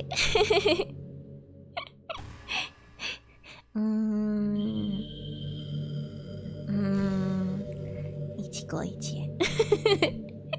Even though Monica thinks that small chance encounters are not valuable, I think they are valuable. And I am happy that we have this. Monica is trying real hard. It's true. I think Monica is trying real hard. Okay. Alright. I should wrap up. Do I have any announcements? Thursday stream if you have a way that you want to celebrate the Moon Festival together, let me know. Because next Thursday is the Moon Festival. It's also the 1st of October. And yeah, like I said earlier, unfortunately, I don't think I was able to find a moon watching stream that we could share. But if you happen to be in a region where, you know, you can see the moon, feel free to watch the moon along with us. And if not, that's okay. That's okay too. I'm going to have snacks. Mooncakes? Mooncakes? Let's see. And she just started to talk about tea to get your attention. I know, I was distracted actually. I saw the word tea and I was like, wait a second? But no, we'll have to talk about tea next time.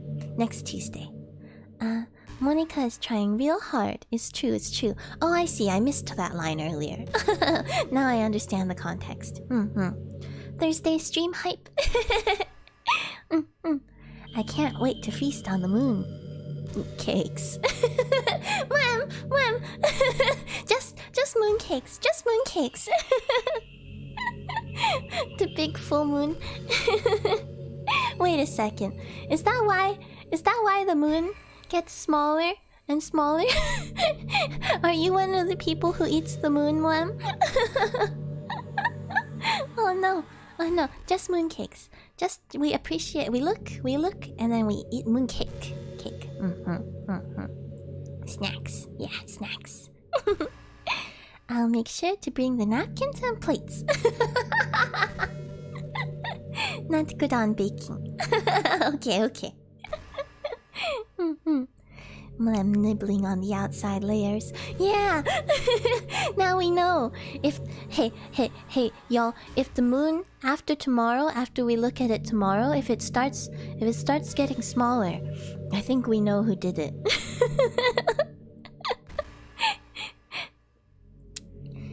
Yes, I eat mooncake. Mooncake. It's not me, I swear.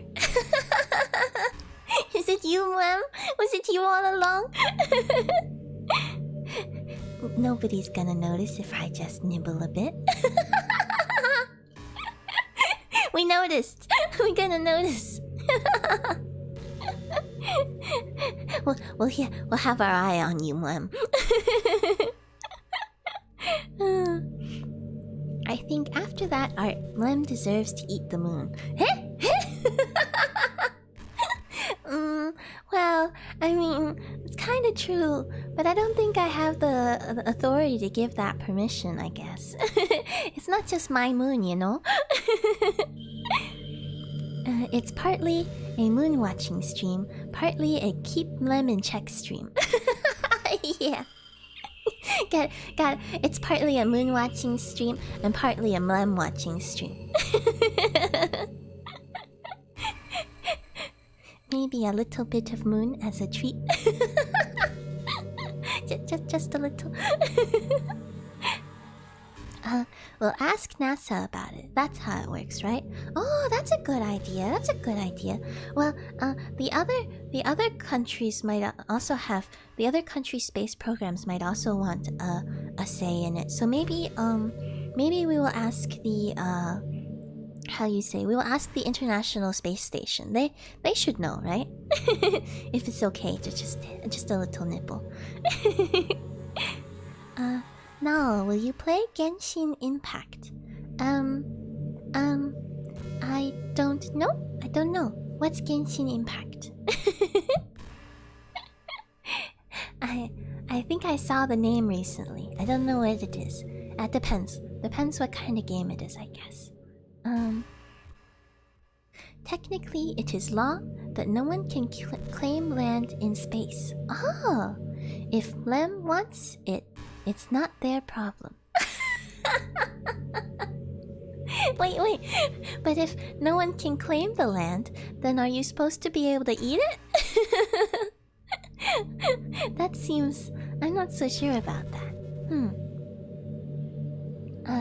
It's like Legend of Zelda Breath of the Wild, but anime and Chinese. Oh, interesting. Oh, I'll look into it. That at least sounds like it'll be very pretty. I've never actually played Legend of Zelda or Breath of the Wild. Yeah, I never played them, so I don't really know what kind of games those are. Lem's looking suspicious. Keep an eye on Lem.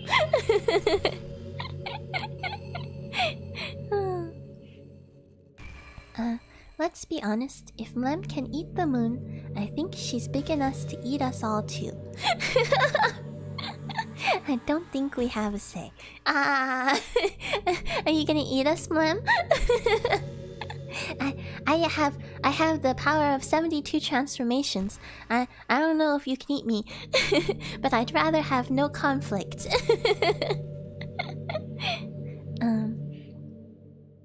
It's fun from what I've seen. I just wish I could run it. Oh. Oh, I see. Oh, if it's hard to run, then I might not be able to play it anytime soon, at least.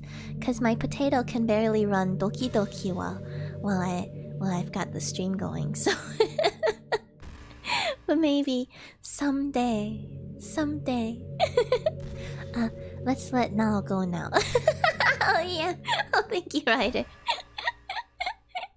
Oh, Monica is sad you aren't talking to her. Oh, I'm sorry. I gotta go now, actually. I gotta go. I mean, one of the 72 transformation was a giant monster, wasn't it? That's right. Monkey King could do it at least. I don't know. I've never tried it myself, but maybe.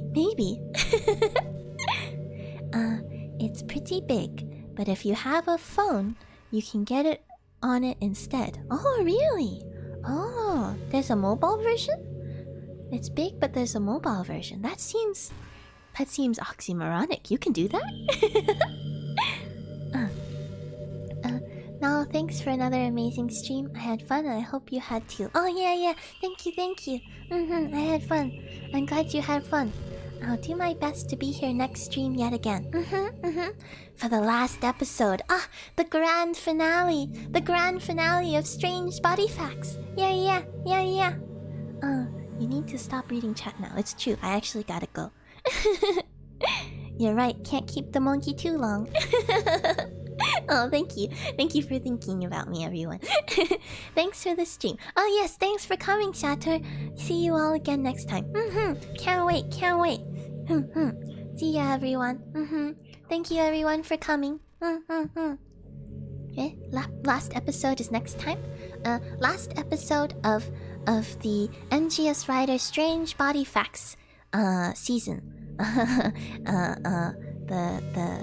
The Strange Body Facts feature?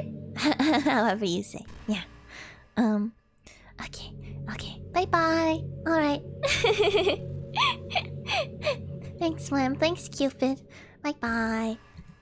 Okay. Let me get this. Oh, thank you. Authentic maniac. 本物のマニアック。Okay. Bye-bye, Natsuki. Bye-bye. Okay. See you all next time. Bye-bye, no one special. Okay. Alright. I should go. Okay. Thanks, everyone. Bye-bye. Bye-bye.